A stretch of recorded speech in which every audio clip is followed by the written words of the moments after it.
Is my voice okay? Yeah, Your absolutely. voice is very good. Good Okay, modulation and no echo. good. Thank you. Dominic and Mr. Ravi Shankar, I have a request. Ravi. Yes, Ravi ji, so sorry. Is my voice okay? Yeah, Yes, The voice is very good. I have a dongle here with me. We are Okay. now on the regular Dominic and regular Mr. Ravi Shankar, broadband. I have a request. Ravi. Yes, Ravi ji, so sorry. Is it okay? Yeah, why is this echo? I have a Oh, dongle here have you recorded this, Dominic? on the regular Mr. Ravi broadband. I have a request. Ravi. Yes, Ravi ji, so sorry. Is it okay? I have no. I'm Have you recorded this, Dominic? no. It is on the YouTube also. Just silent. One second. I will clear this.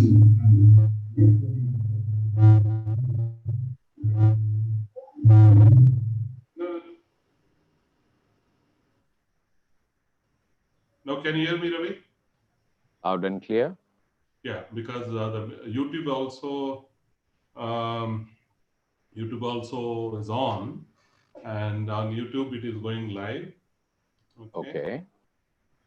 Uh, That's why a dry run is so important. So Yes. Dominic and Ravi ji, my request is that as of now, I'm on the regular broadband with a regular power supply. In case of a backdrop, I have a dongle here. I can switch over to the dongle Wi-Fi immediately.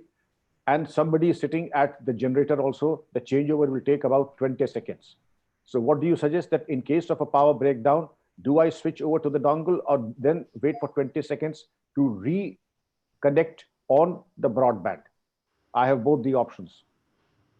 That shouldn't be a problem. Dominic, just in case Dr. Vikram Singh's voice gets cut, then I think, okay, either you or I can, yeah, you come in can come and over. You can yeah, come over and keep yeah, I filling will, that gap. yeah, I will come in and tell that, Dr. Singh is switching on to a better network. So kindly bear with us for a couple of moments. Yeah, touch wood, it will not happen. Oh, yes, I hope so. I hope my network doesn't behave erratically. Excuse me.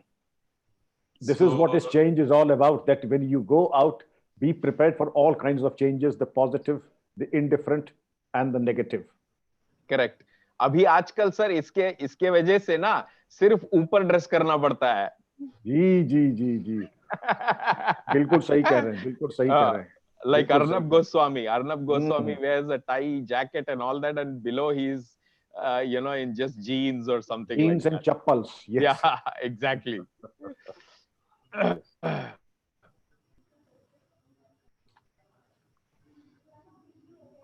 Now we're getting full screen, Ravi?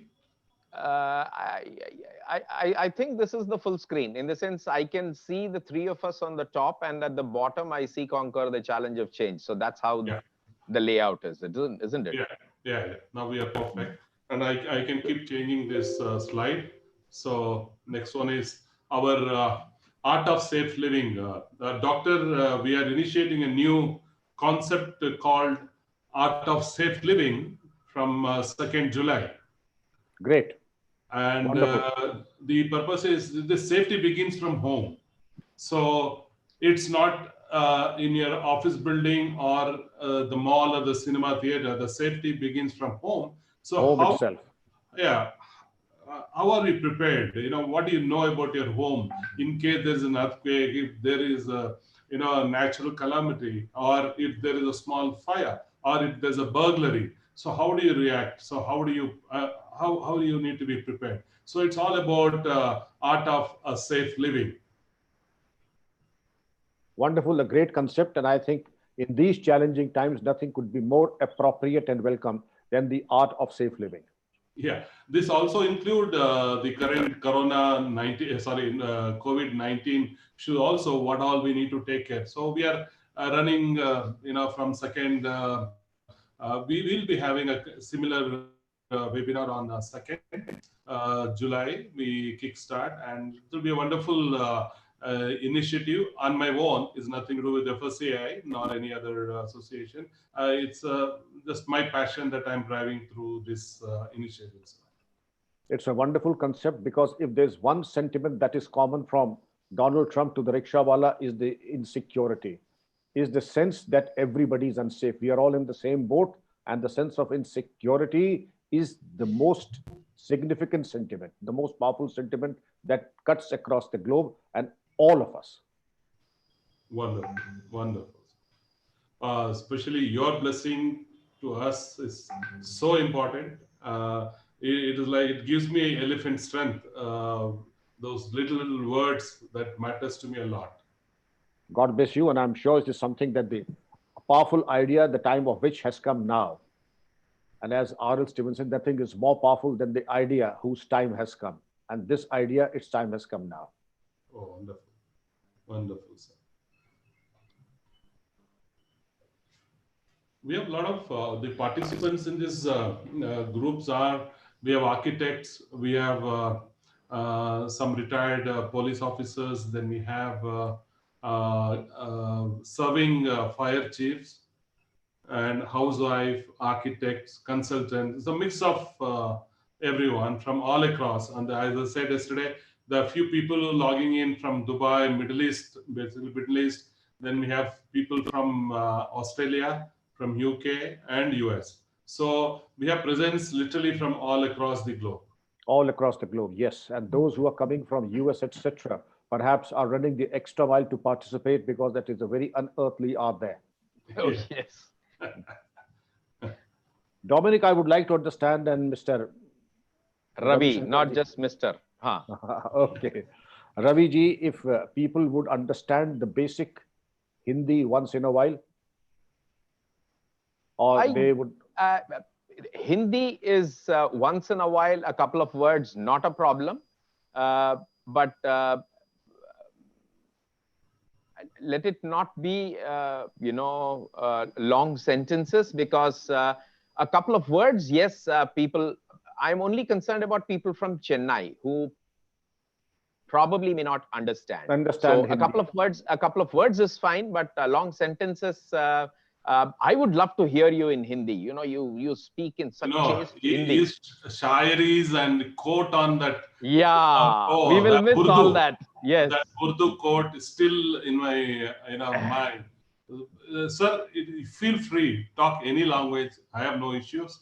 And whatever that makes you comfortable, please speak. I have no issues. I don't think anybody will have an issue because you're a powerful, a speaker. That doesn't matter to us. Dominic, of course, I'd be there, and it is not chaste Varanasi Hindi. It will be Urdu, that is more of Hindustani. If at all, there will be 99.9%, it's going to be Queen's English.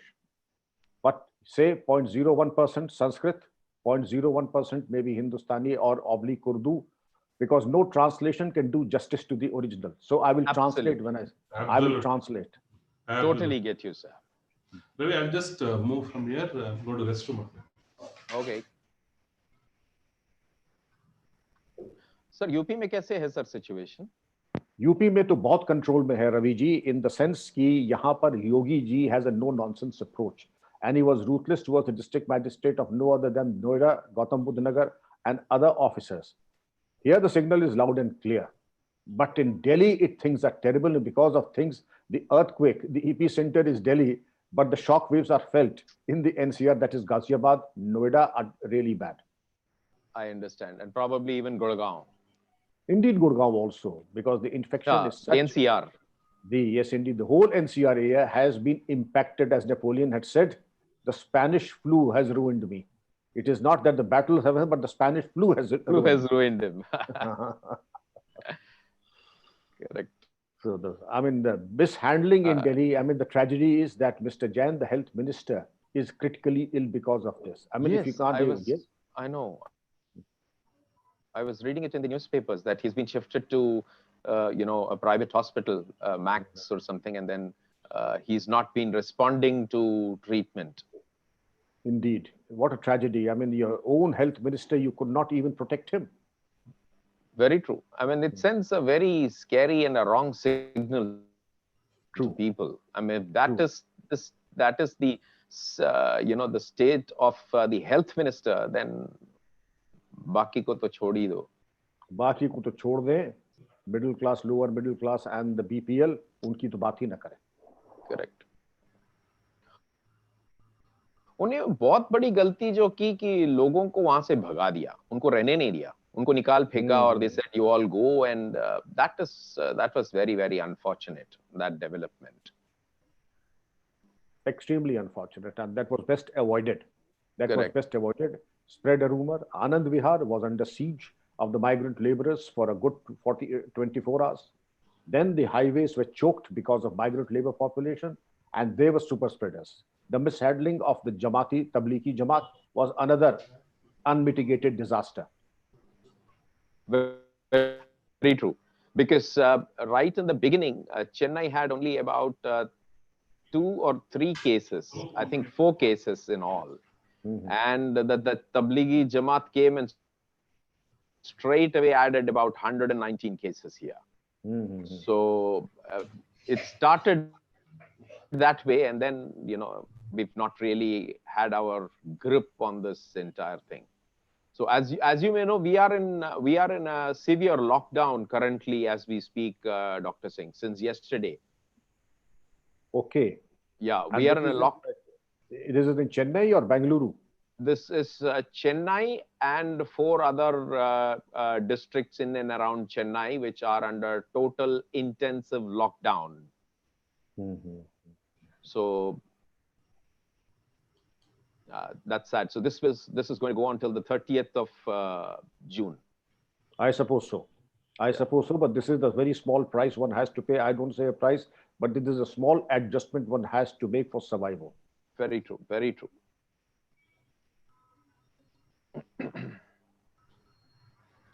Things are looking up in European countries, even Italy, American countries. Canada is almost normal. They don't have an issue any longer. They only take precautions. Italy is back to normal. England is limping back to normalcy.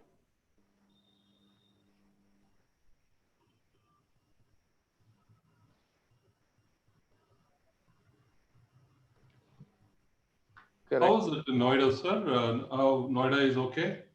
Noida is not okay. It has perhaps been the victim of the super spreaders, the Tablighis and others. And because of the proximity to Delhi, that we have the largest population of COVID-19 patients.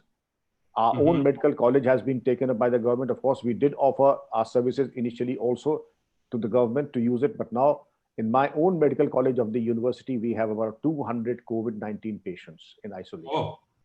This is just one hospital. And what to talk of others? And there are, I believe, 600 COVID-19 patients all across Gautam Buddha Nagar. Okay. Dominic, Dominic, sorry to interrupt you. You have the rest can't hear us, correct? No, they can hear me. It's okay, no problem. It's like radio. Ravi, you have muted yourself again. Yeah, because Yeah, there is one Mr. Adarsh Kumar. He's saying, good morning, respected Dr. Vikram, sir. You have truly said that when health minister is not protected, then we can imagine the situation.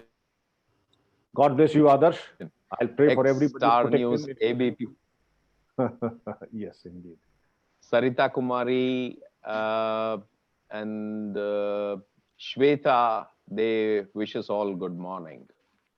My good wishes and greetings to all, Saritaji and everybody who have been gracious enough to join us, and everybody who would be joining us. Coming back to sir, how many bed hospital is that Noida University had? This is 350-bed hospital. Okay, out of that you have 16. We have given, yes, 200 already there.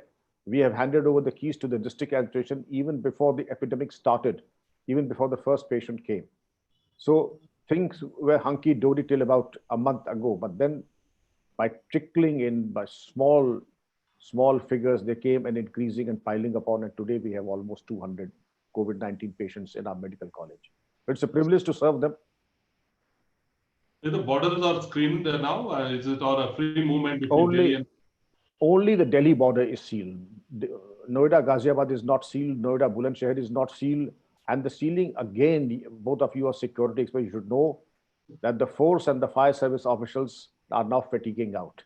No vehicle in the world can run on top gear till eternity. There has to be rest, there has to be overhaul, there has to be relaxation, and there's a biological requirement of sleep and rest.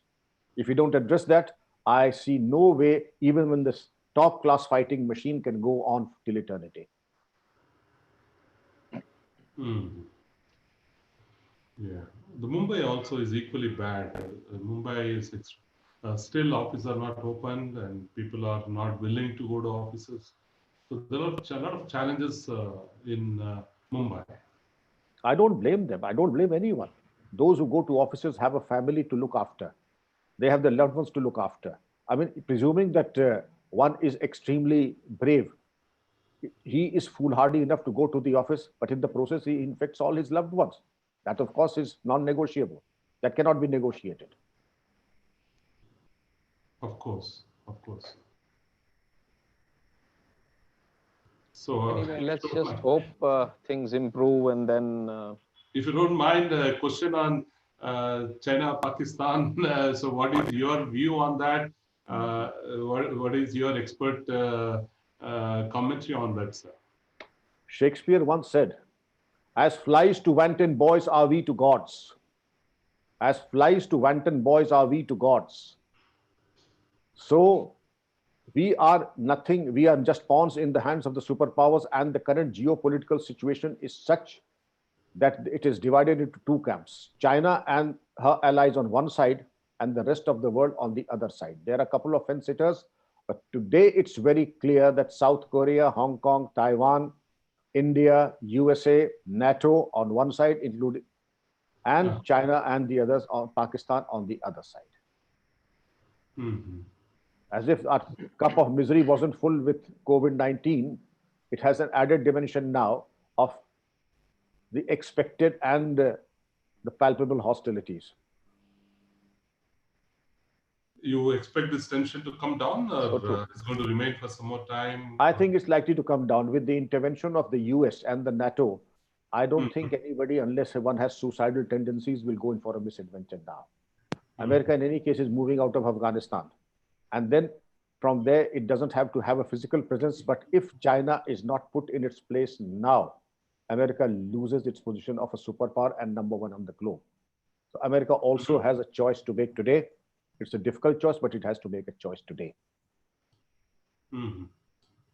That's and why Nepal is always tilted towards this sudden, why I don't know why the sudden U-turn of Nepal love towards China? They're all puppets. Pakistan and Nepal are puppets in the hands of China. So, I mean, Nepal does not have a willpower of its own. It probably works on the dictates of the superpower that is feeding it and giving it, I would not say aid, but giving it them arms. And today I was reading Times of India, where Bangladesh has requested to waive off, I don't know, maybe the interest and the loan, and China overwhelmingly accepted. So which means Bangladesh also tilting towards. So we actually, all the neighbors of SAARC country, maybe all the neighbors are tilted towards China. Is it not? Is it not a what I say? Is it not a wrong for India to be isolated from all our neighbors? I would say it's a very difficult situation that none of our neighbors seems to be closely aligned with us. Rather, they seem to be aligned with China, our enemy. My enemy's enemy is my friend, number one. Number two, China's policy, state policy, and that of the Communist Party of China is to buy people out. You may realize that they have bought out businesses not because it made economic sense, but because of the fact that they wanted to buy a thing that is manufactured in Bangalore, India for 100 rupees. China will pass it off 50, not because it is economically viable, but to buy out and fail the industry, the local manufacturer. One. Now, having done that, you see what they have done to the education system. They invested billions of dollars in buying out the top brains of the USA, giving them bribes and bribing them out. And that would also explain how the COVID-19 spread also. The top brains of the US, the Yale, Stanford, and Harvard, were bought out by the Chinese. No other than Xi Jinping's daughter went on a scholarship and an assumed name, and also went on to encroach and poach upon the best brains of Yale and Stanford. So this is history. I mean, Chinese operate like this by bribing their way through. So at the end of the day, you feel that all wars are economic. And economics would decide who is on whose side. Quite true. So we are also trying to play that in our own little way by boycotting Chinese goods and. That's not a right way. The boycotting. I was reading yesterday. Vallabhbhai Patel statue was entire piece of came from China. So No, not the entire piece. It's just the cladding. yeah, the cladding mod is visible. So boycotting Chinese goods and saying, it is like asking Ambani to discard all the modems and the phones that he distributed all across through GeoFiber. So that's not a solution. Boycotting is, okay, you don't buy anymore further, but that's not a solution. I think always war is not definitely a solution. And what happens, so we are surrounded by enemies, our neighbors are enemies now. So I think bilateral discussion and sitting across the table is the best solution for this tension. Negotiations and synergy are the only way out. Nobody can be an island in today's times by way of economics and by way of the geopolitical equations. Living in isolation or making a country a hermitage is not an option any longer. That is the way I feel, of course. Yeah. And globalization has shrunk the world. Indeed, it has. Really. Yeah. Indeed, it has. Another 2 minutes to go. Sure. Yeah, we need to wait for 5 minutes because people are queued up in logging in because it allows one by one. Ravi, I think 11:05 is what the ideal time to kickstart. Because when we said 11, so people are expecting to log in at 11. True. Okay. So there'll be a traffic, There's bound to be a congestion. Yes, that's right. We already have 2 questions, I believe. Oh, really? Yes, there were 2 marked on the Q&A. Yeah. 2. It says one is Neeraj Sehgal say good morning. Then Sambanandam Chukappa, hungry foxes versus sleeping tigers. Good morning, Neeraj. Hungry foxes versus sleeping tigers by Sambandam.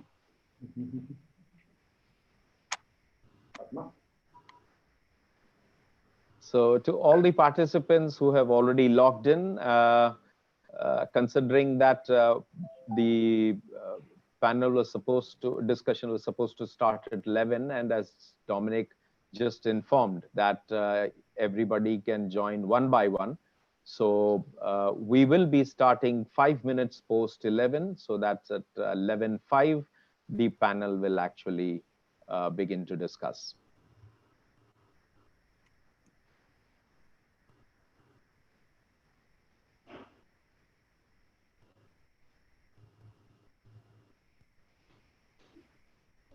Good morning, Gautam. Good morning, Vijayanand. Good morning, Vaibhav Nikam. Good morning, my little sis, Bhanu, Shankar.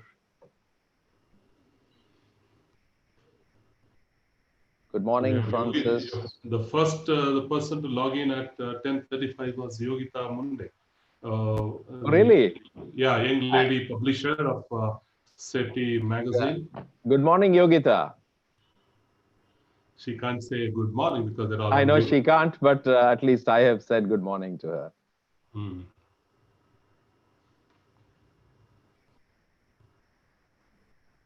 So the tension is building up in India, and there's a COVID tension, of the Chinese tension.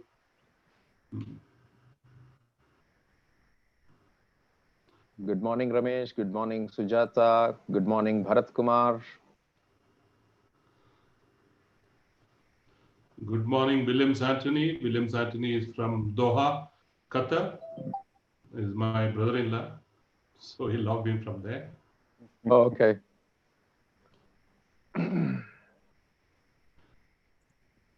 We have a friend from Australia, so he logged in.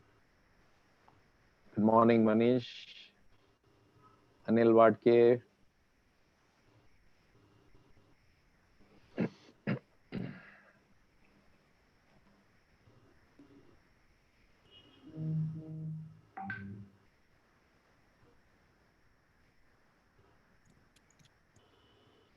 Hey, Sam, good morning to you. From Oman? Yes, Sam from Oman. Roy Fernandez, good morning. Sudipto, good morning.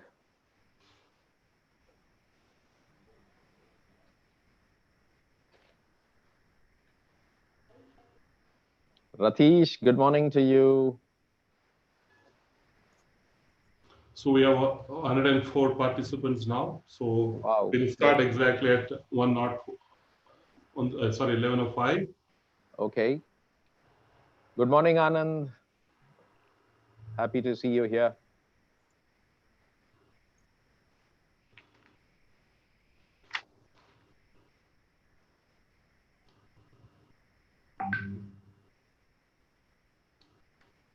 Kiran Kunte, good morning.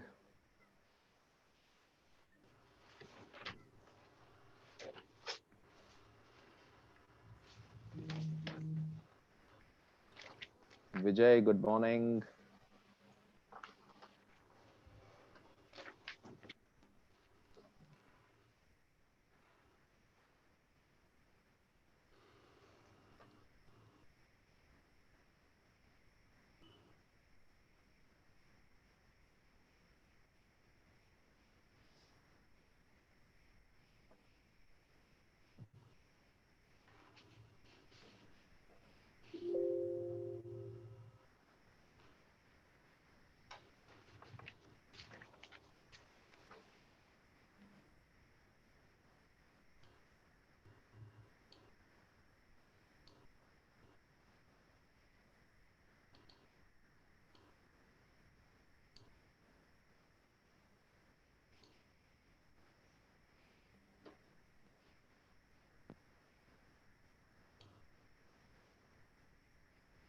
So Ravi, keep talking, keep engaged. Yeah.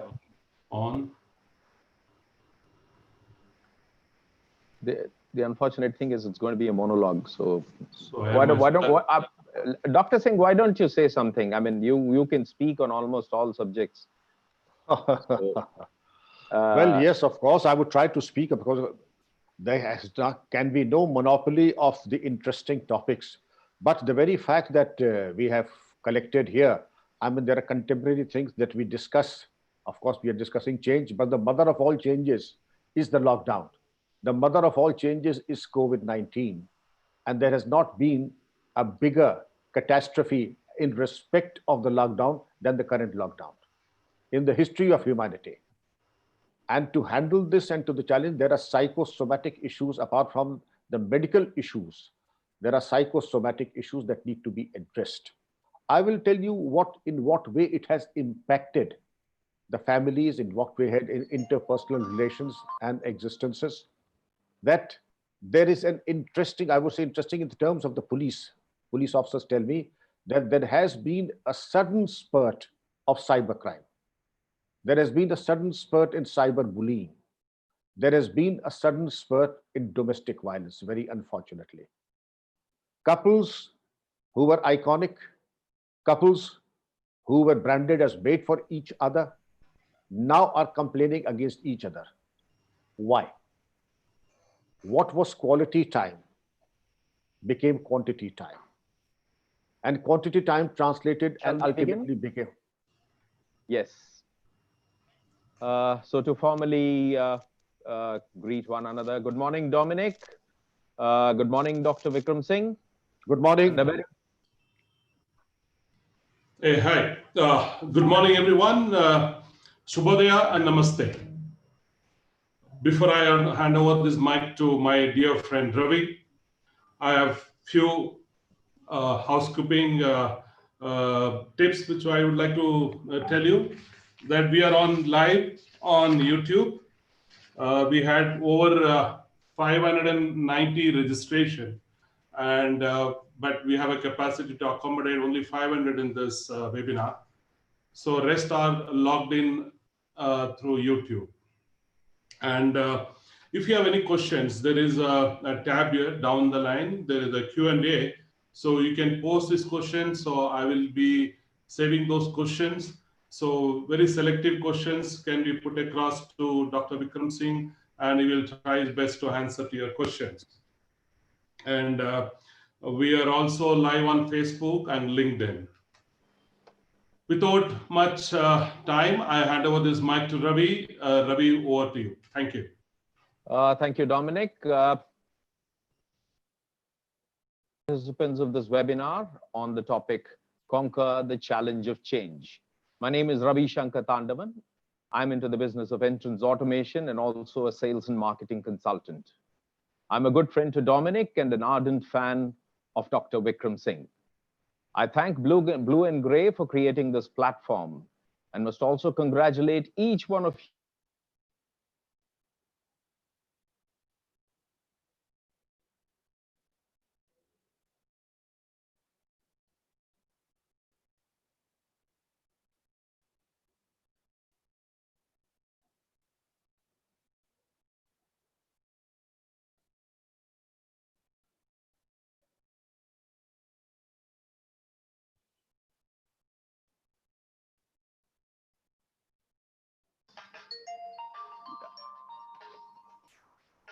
Yeah, hello, can you hear me now?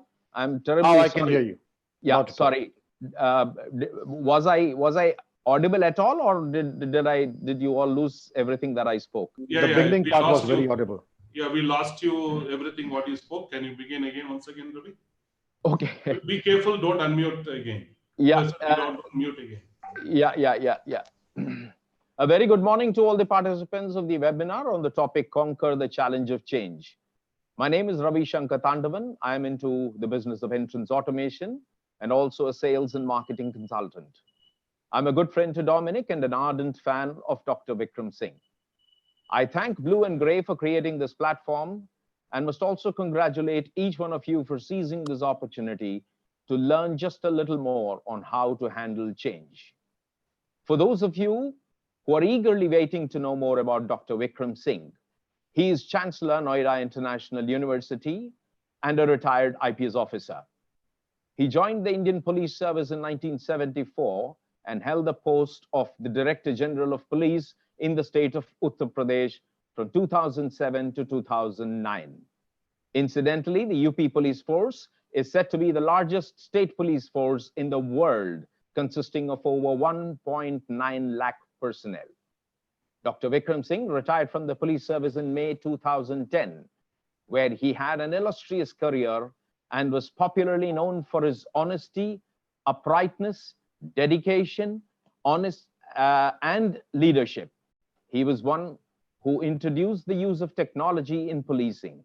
He also mentored not just a generation of police officers, but also administrative officers, students from IITs, IIMs, and a host of other premier educational institutions from the country.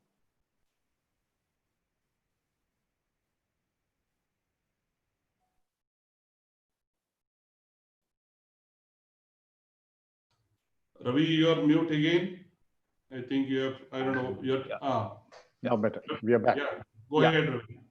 Yeah, as per the Limca Book of Records 2014, Dr. Singh is the most highly decorated IPS officer. He's been awarded with President's Police Medal for Gallantry, BAR to President's Police Medal for Gallantry. BAR here stands for the second time when a person is being honored for the same service. So BAR to President's Police Medal for Gallantry, Indian Police Medal for Gallantry, BAR to Indian Police Medal for Gallantry, President's Police Medal for Distinguished Services, Indian Police Medal for Long and Meritorious Services, Kathin Seva Medal, and BAR to Kathin Seva Medal. Dr. Singh is also a writer and has authored 2 books, one entitled Ecosystems of the Central Himalayas and the other one on human rights and police, which is a National Human Rights Commission award winner.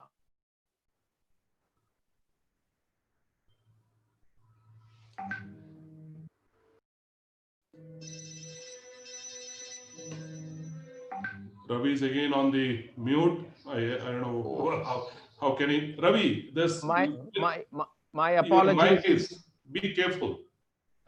No, Dominic. That's a problem with my laptop. It's automatically switching me off for some reason. I don't know. So I repeat, Dr. Singh is also a writer and has authored 2 books, one entitled Ecosystems of Central Himalayas and the other one on human rights and police, which is a National Human Rights Commission award winner. I've had the good fortune to listen to Dr. Singh a couple of times, and he's, by the way, a star speaker on vital issues related to security, man management, crisis resolution, team building, etc.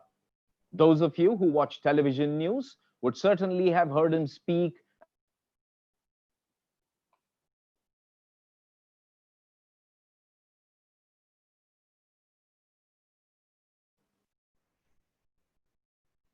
apologies. Mr. Singh has been rated as a star speaker on vital issues related to security, man management, crisis resolution, team building, etc. Those of you who watch television news would certainly have heard him speak and present his points with crystal clear clarity and sense. And never once fighting for words to express himself either in English or chaste Hindi. Dr. Vikram Singh has been closely associated with Swami Ramakrishna Paramahamsa and Swami Vivekananda's philosophy and movement since his childhood. And he is a member of the management committee of the Ramakrishna Mutt, Lucknow. He has in his life committed to affirmative action, propagation of Indian philosophy, moral and ethical teachings of saints like Swami Vivekananda, Swami Ramakrishna Paramahamsa, and likes of these. This is why we approached Dr. Singh to address the participants on how to conquer the challenge of change. We all know that of all aspects in life, change is the only form that is permanent. Even so, man hasn't stopped fretting and fuming about the change in his life and environment. Of all that man has been struggling in his life is his inability to cope with change. The present day scenario and the situation that the pandemic has left us are simply new types of challenges that people around the world are left to deal with. So it is now even more important for us to learn new ways and also bring our learnings from our life thus far to our conscious mind to help us lead a life that we so much want to. Blue and Grey chose Dr. Vikram Singh and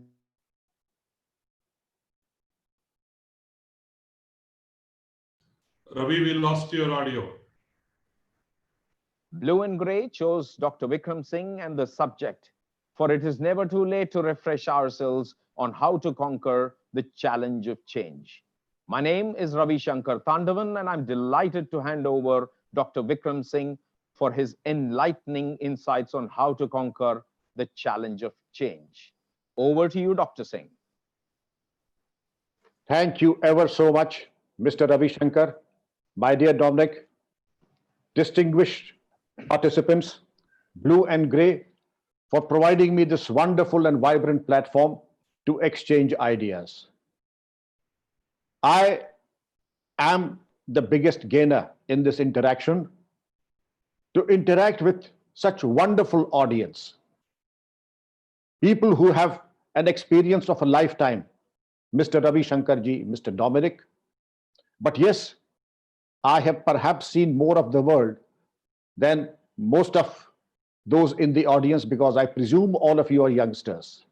And therefore, it's my duty to tell you from my experience what I see in the NCR, what I see in the state capital, what I see in the metropolitan towns. There are lessons, and there are real lessons from first-hand and hands-on experience, which I presume at my station of life should be treated as my dying declaration. in the sense that what I would tell my children, I would be telling you. Of course, we will go into the nitty-gritty and smaller things also, what we should eat, but more importantly, what is eating you.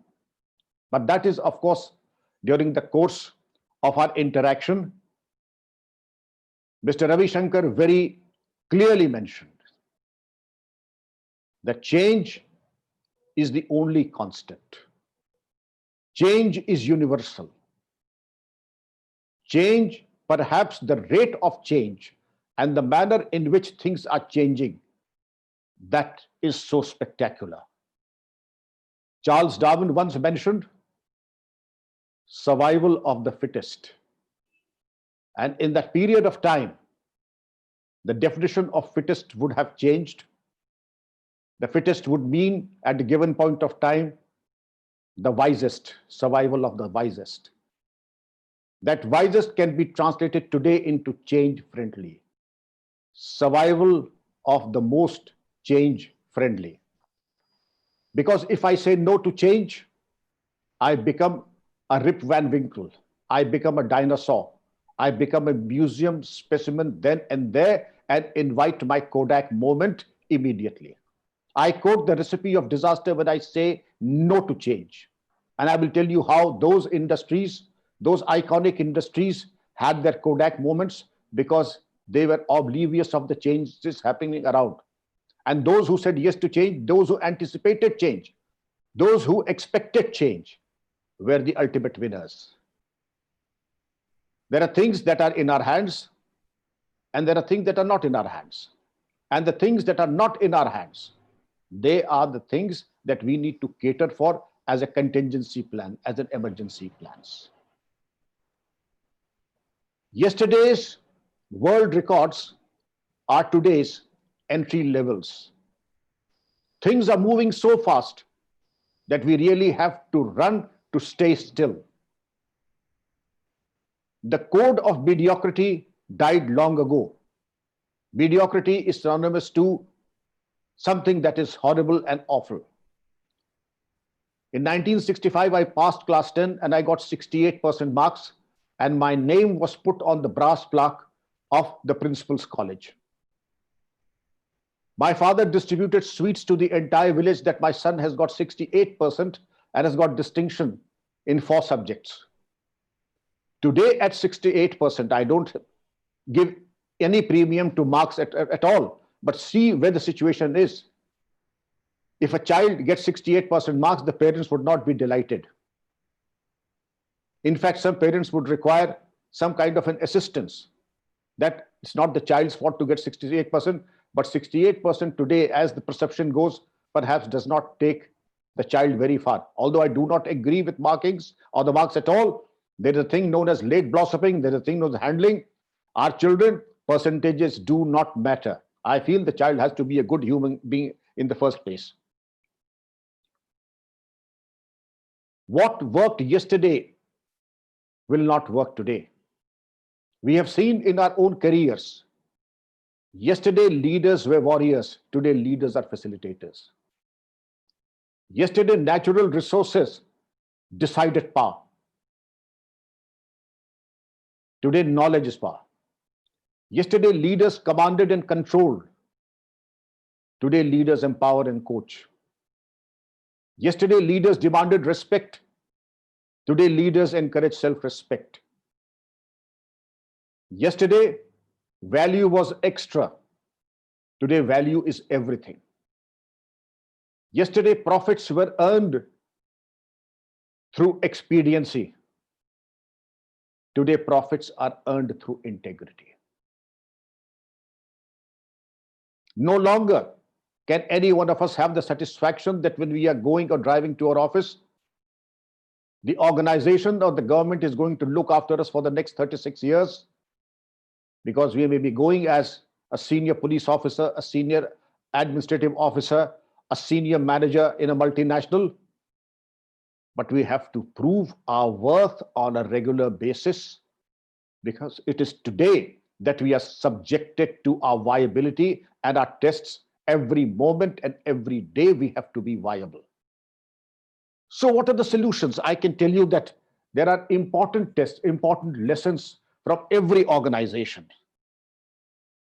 My own department in the police, which I served for more than 36 years, was one organization that resisted change.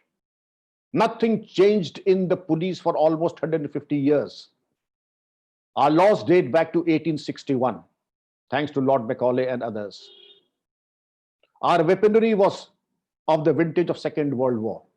Go to any police station almost 20 years ago, and the only thing that you would get by way of technology was a crime kit box, a Second World War wireless set, and of course, the proverbial lathi, the indigenous lie detector, as it is known as in the police parlance.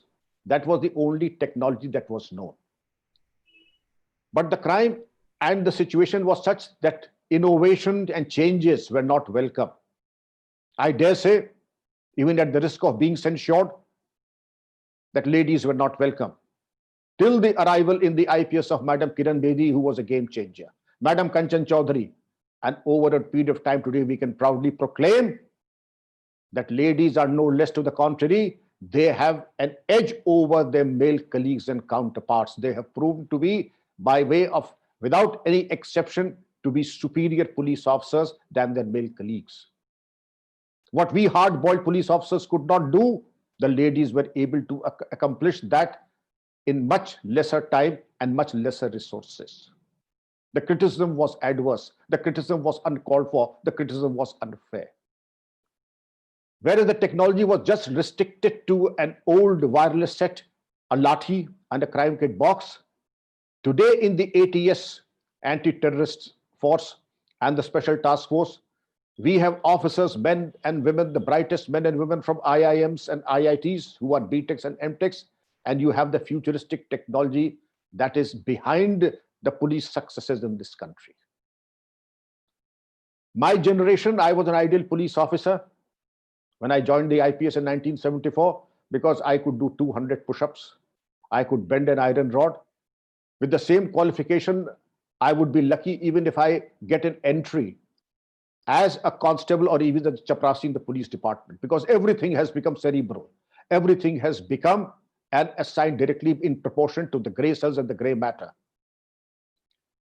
Similarly, in the police, I can say that there is an importance of horse riding and bronze, but there is a greater premium on the cerebral aspects of policing. I will give you a small example. You must have seen films, you must have heard of the banditry in the Chambal ravines, the films made on the banditry of the likes of Madho Singh, Mohar Singh, Sultana, Phulan Devi, Malkhan Singh, Tehsildar Singh, and the 200 years of banditry translated into what? What was the turnover?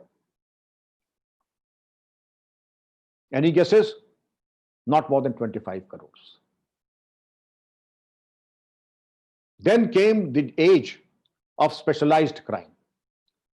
You must have heard of Abdul Karim Telgi scam. 50,000 crores.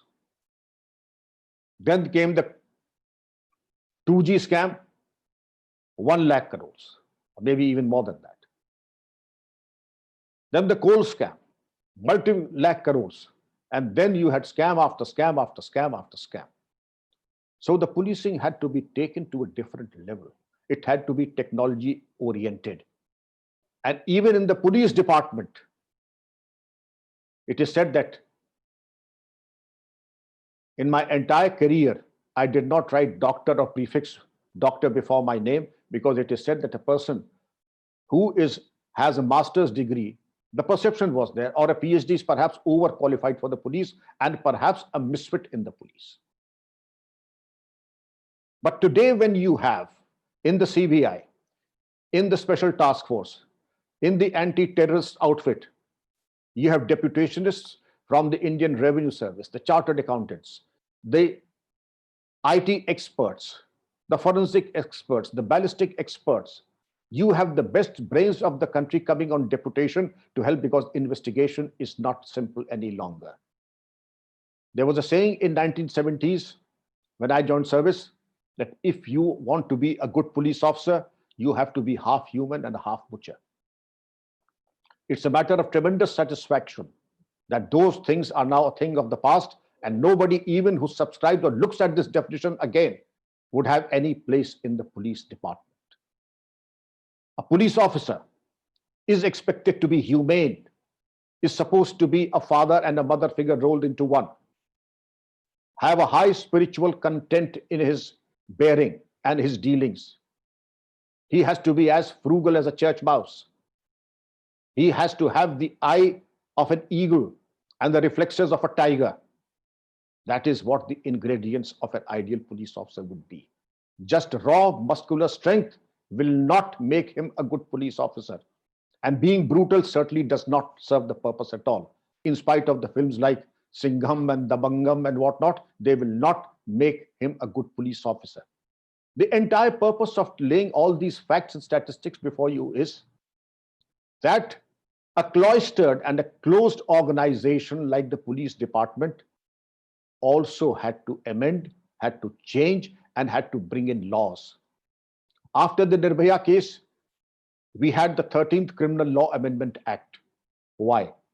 We had to amend the archaic laws, the Evidence Act, the Indian Penal Code, the Criminal Procedure Code, and the Evidence Act. There were provisions that were made that the prosecutrix or the rape survivor will not be called to the police station. She will not be questioned by a male police officer. The proceedings will be in camera. There will be fast track courts. There will be lady judges.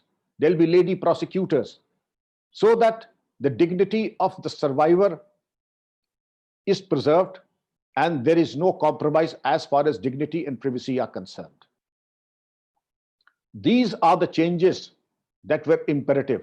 And when I talk of the police, I talk of every such department. The subculture of the police is said that it was very feudal. The subculture of the police and almost all the government departments was very feudal. We had a DGP by the name of late Mr.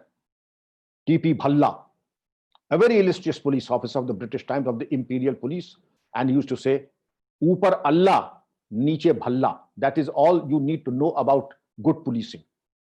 Today it is not possible. In those times, I remember, even as a DIG, when I would go to my DG's office, DIGs and IGs, you could not take the liberty of pulling up a chair and sitting down. DIGs, etc., were never offered a chair in the DG's office. And today you'd be happy to know that in the Special Task Force, in the ATS, our constables at times are more highly educated than even the IPS officers. The constables are given a seat of chair and a place of utmost respect and pride in their offices. There is no caste system in the police any longer, and I think this is most welcome. This is the change. Respect learning, respect knowledge. It does not come through rank. Ranks come and ranks go. But a person who has made a mark because of his learning, his contribution to policing or to the organization, should be getting the utmost respect wherever he is or she is. Similarly, when we talk in the corporate world, there is so much that is changing everywhere. We did not have email accounts 20 years ago. We did not have Facebook accounts. But today it is impossible to think any person who does not have a Facebook account or an email account. Technology has taken us to a level that a thing of quality can be manufactured anywhere. And who does the future belong to? The future belongs to those who have higher personal and professional standards, who have higher personal and professional standards and who run the extra mile. Why do I say the extra mile? Because as I said before, and I reiterate, the age of mediocrity is long over. No longer will any institution or organization will take up a person who is a mediocre. Then what is the way forward? I will tell you how best to handle change, be the best you are. And these are time-tested formulae. I'll give you from the Sanskrit text and I can say if it is in Sanskrit, then it has to be thousands of years ago when they said, who can be an all-time winner? What are the ingredients of an all-time winner? What are the ingredients of a world-class championship material? Since no translation can do justice to the original, first I will repeat in Sanskrit just about 15 seconds, and then I'll translate into English. Utsah sampanne adirg sutram kriya vididyam vyasane asaktam shuram dridam kritagyam Lakshmi sada nivasate. Now I will translate it. One who is enthusiastic, utsah sampanne, adirg sutram, one who is professionally competent. Vyasane asaktam, one who is not addicted to psychotropic things and alcohol and other addictive things. Shuram, he is brave. Dridam, who is firm and steadfast and is not a rolling stone, who does not nibble at things. Dridam, kritagyam, who is grateful to the Lord, who is grateful to his friends and associates, who is grateful to his organizer. And if these ingredients are there in a person, in an officer, in any employee, rest assured, as the shloka says, goddess of wealth, Lakshmi, will come personally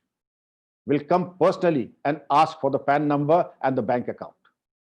These are the ingredients of success that were enumerated thousands of years ago. Now, summing it up, these are troubled times, and this is the biggest lockdown of humanity that in recorded history. There is no recorded history of such a lockdown, and it calls for the best qualities. It is said that the COVID-19 infection, the COVID-19 epidemic has brought us in a state of war.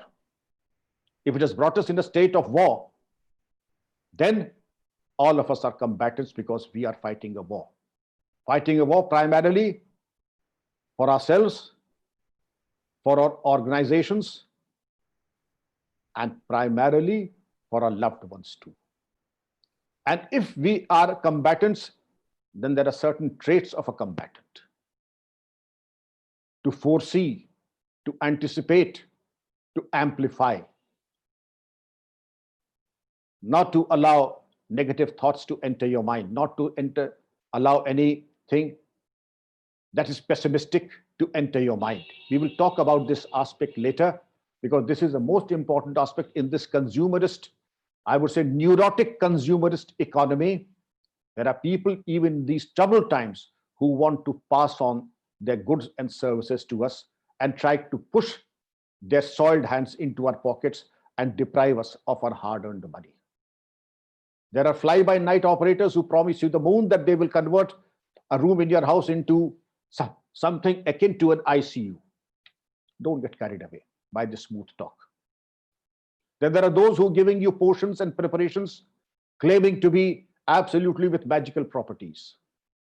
Then there are those who don particular roles and then try to advocate and peddle goods and services promoting brands that have no value whatsoever. Today, 12% of our population is suffering from levels of anxiety and stress. And in a population of 135 crores, 12% is a frightening number, a scary figure.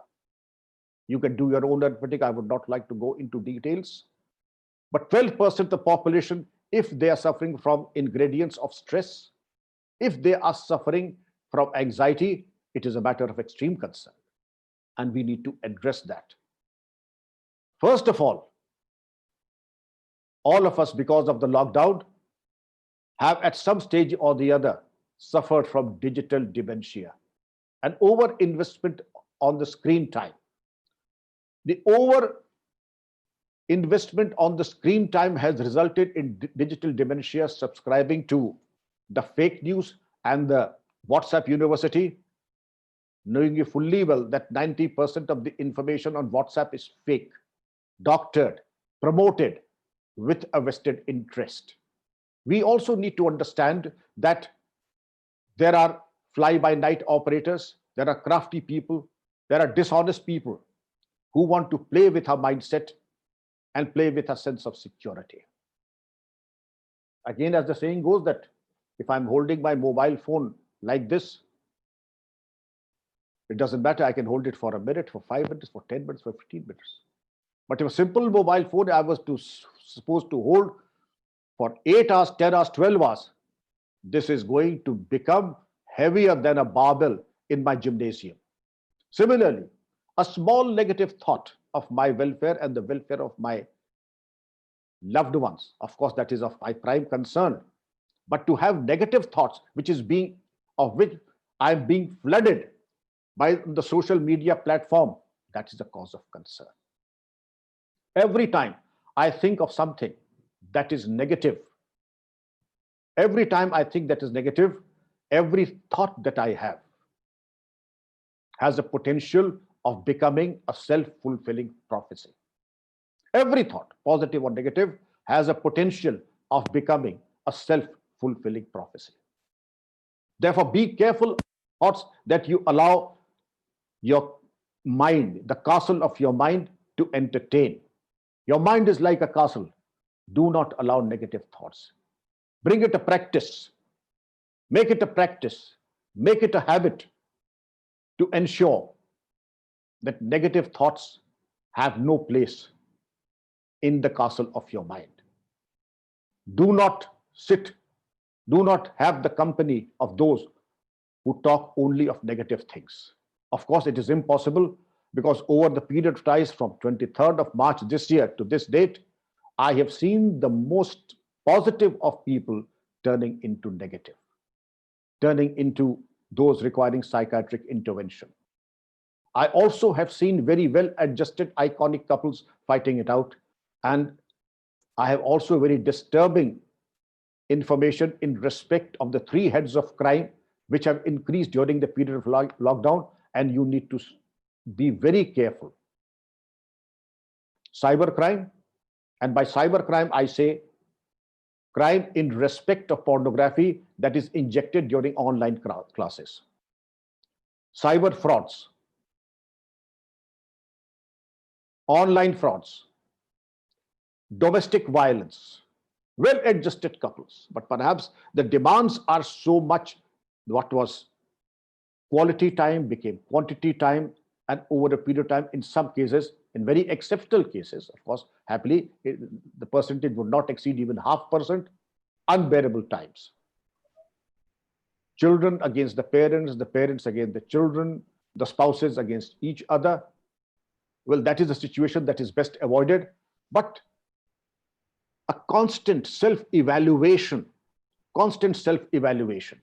Am I becoming harsh? Am I becoming short-tempered? Am I becoming over-expectant? This also needs to be handled in a manner of change. And again, the qualities that you need to induct in yourself during the period of lockdown. There are a few things that will never be old-fashioned or out of fashion ever. They were never out of fashion thousands of years ago. They are fashionable today. They'll be fashionable after the lockdown. And we need to reinforce these qualities in ourselves. The first is unimpeachable integrity. I know these are difficult times, but the difficult times also have a silver lining. These difficult times have made our homes into a monastery. All of us have become minimalists. We don't go out to eat. We don't go out for picnicking. We don't go out for overseas jaunts. And of course, that's a tremendous saving. And to be a minimalist, I think, has been a blessing, but a blessing in a terrible disguise though. But yes, we have become a minimalist, but a winner is one who says no to 99% of the things that a normal person would say, very eagerly say yes to all frivolous activities. So becoming a minimalist was not a choice. Minimalist, even though some of us had a choice, we became minimalist earlier. Those of us who were non-minimalists perhaps have become now as a matter of compulsion. But to be a minimalist and then progress further, the next attribute would be unimpeachable integrity. We have discussed, because there was a meeting of Fortune 500 companies and all the CEOs were asked, which is the single most attribute you would look for in a senior manager when you are hiring him? Guess what? Any guesses? Graduation from Harvard and Stanford? No. Engineering degree from MIT? No. Both? No. Unimpeachable integrity was the unanimous acclaim of the Fortune 500 CEOs. They wanted unimpeachable integrity from their bosses, from the top executives they wanted to hire. Unimpeachable integrity. Second is professional competence. The lockdown has given you and me and all of us ample time to hone our skills, to read, to write.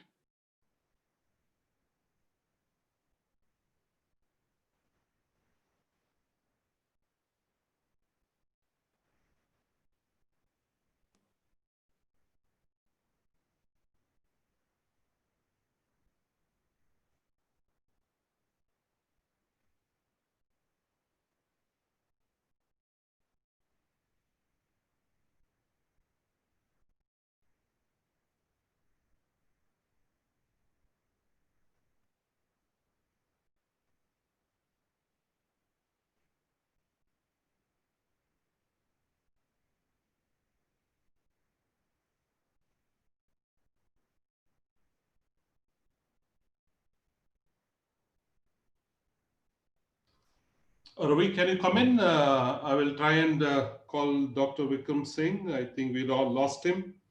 I think yes, that is right, I Dominic. indicated there could be a power fluctuation, a power failure Yeah. in Noida.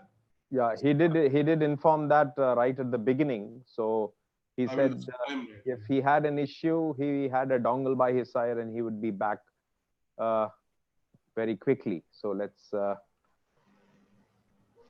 let me call Dr. Singh. No, I will call him now. Okay.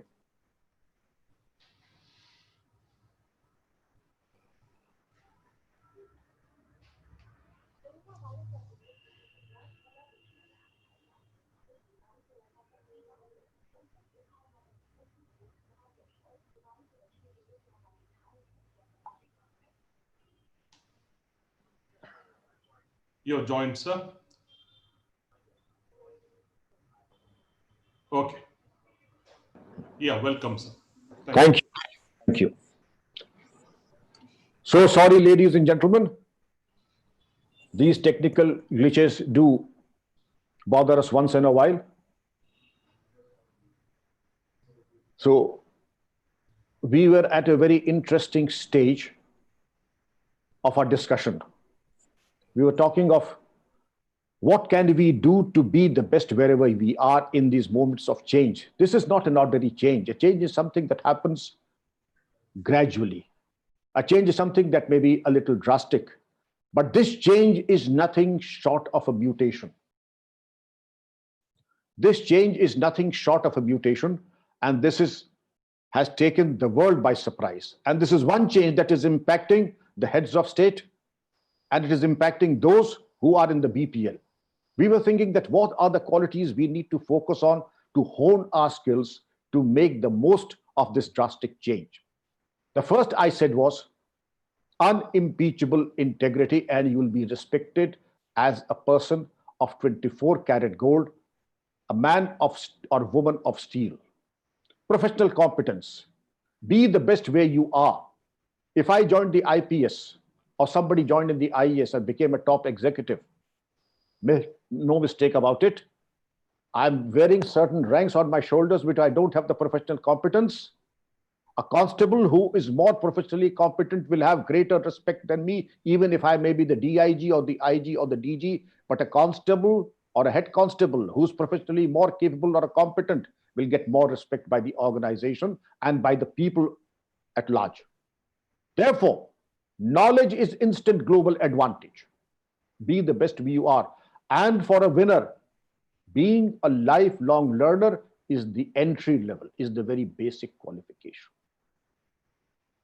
Social sensitivity. The world is changing so fast that we have to be very sensitive socially in respect of what is happening around us. The changes that are taking place, the changes in respect of gender sensitivity, the changes in respect of the weaker sections of society, the changes in respect of the various castes and community. India is a wonderful bouquet of all castes and communities. So these are the changes that we must adapt to, adopt also, and we must be a part of this vibrant, positive change and affirmative action. Then, having the servant's heart. Dominic, Mr. Ravi Shankar, and all my friends who are part of one wonderful audience occupy the highest position. God was very kind to me, and God is still very kind to me. I enjoyed the topmost offices, but I was lucky that I sat at the feet of very great leaders who said, your rank is just a significance of the number of years you have put in. But you must have a servant's heart in yourself. This servant's heart will take you to the topmost level, and God be my witness, I never encountered any obstacle in my career path. Politics is not my subject. I have never curried favor with political people. I have never thought to do of doing anything that is illegal or immoral. I have not even looked at that side. But God has been kind in giving me the topmost lots unasked. If this is not a proof that an absolutely mediocre person getting the topmost levels because he has a servant's heart. It was my proud privilege to serve the largest police force in the world. But yes, I had the servant's heart. I still have the proud privilege of being a chancellor of a university with students from 27 countries. I'm proud to be one of their unworthy servants. I truly would like to advise you, if I have to give you 3 advice, I would say unimpeachable integrity. And integrity does not necessarily only mean financial uprightness and probity. Integrity is a large subject and a wide subject that needs to be covered by Mr. Ravi Shankar and Dominic at a later level at some other time. Professional competence. Be the best where you are, that you are known as a resource of your company. You're known as a resource the world over. You're known for having hands-on experience of the best practices in the world. Social sensitivity. And having mastered all these traits, we come down to how do we handle change? And there it is, action flexibility. If action flexibility is there, you are customized, you are become change proof. You will never see your Kodak moment ever, because you have customized yourself. You have customized yourself to all change because action flexibility. I start from home, go to my workplace, that this is going to be the algorithm on which I have to work. But suddenly I realize that the entire thing and the scenario has changed. The anti-riot scheme tells me to do A, B, and C, but A, B, and C are not available. Action flexibility tell me try out D, E, F. I try and do not succeed. Then I go try GHK. GHK works out fine. But if I have a tunnel vision in myself that I can only visualize and see and plan only of ABC because that is what was written in the rule book, then perhaps I am not ready to take an uncharted path, because action flexibility as an ingredient was totally missing. Therefore, this is a challenge that all of us have to take. This battle is not going to die down soon. This battle is going to be indefinitely long and drawn out. And therefore, there are certain things that you need to be healthy about. You need to be, because as Napoleon had said, that bullet has not been cast which has pierced my chest. Have that sentiment of invincibility in yourself. Have that sentiment of being unconquerable in yourself. Repeat the affirmatives. Imagine that good things are going to happen to you, because the consumerist society and the social media would like to believe bad things are going to happen to you. You are going to fall sick. I am going to fall sick. Prepare for an ICU. Prepare for oxygen concentrator. Prepare for the oximeter. It's good to be prepared for battle. And my strong advice to everyone in this audience would be, to Dominic, to Ravi Shankarji, to everyone, prepare yourself for the battle. Have a worst case scenario, but don't think for a moment that you would ever have to use it. It is better to have a gun and not to use it than to not to have a gun and then have a situation where you need to use the gun. Therefore, be fully prepared for battle. And now, the thoughts that we think, our thoughts to a very great extent are governed by the books that I read, the company that I keep in. The books that I read are an extension of my personality. The company that I keep are an extension and a reflection of my personality. It's good to be surrounded by positive people like Dominic and Ravi Shankarji. It's good to be surrounded by good books. And if nothing else, humorous pictures of Charlie Chaplin and Laurel and Hardy. But never allow a negative thought even ever to enter your mind. I said before that there are disturbing news of 12% of a population being affected, being impacted by negative thoughts, consequently leading to anxiety and stress. This is not a good sign. This is not a good sign. And this needs to be not to be addressed, not only to be checked, not only to be addressed appropriately, but wherever it's required to address ourselves. The body needs to be looked after. The body, of course, all of you are vibrant, so alert. You would be exercising. You would be taking supplements of probiotics, zinc, vitamin D, and whatever you require for yourself, basic exercises. The mind is the hero. And the mind is the hero because ultimately I am what my thoughts are. In spite of what the social media dictates and my company and my peer group says, we need to protect ourselves mentally. I would also share with you, I was too much whether I should be sharing with you or not, but the bad news is that there has been a spike in the number of suicides and attempted suicides. This, of course, is a reflection of the stress and the anxiety levels, whereas there is no cause of such situation. We always pay a very heavy price. India's population in respect of tuberculosis, the number of deaths is a staggering 1.5 billion every year, plus. It is not less than 15 lakhs. In case of road accidents, it is the price that the nation pays is almost 1,50,000 every year. COVID has already claimed around, it was 12,900 odd figures, it must have completed 13,000 figures. I don't compare the epidemic with road accidents, casualties, or the TB deaths. I have not given you figures. It is a situation. It is a cause of concern. It is a concern that we need to look after yourself. We need to address and plug in the holes wherever they are. But a combatant is one who always has a positive mindset, who always visualizes himself as a winner, always as a combatant, has the reflexes of a tiger and the eye of the eagle, always prepared for the worst case scenario. Himmate marda, madade khuda. Have the confidence of a combatant and the Almighty will help you. Carl Jung, one of the most illustrious psychoanalysts that the planet has seen, said that in 60 years of my practice in this field, I have seldom seen a person who has faith in the Almighty, and has required the services of a psychoanalyst or psychiatric intervention.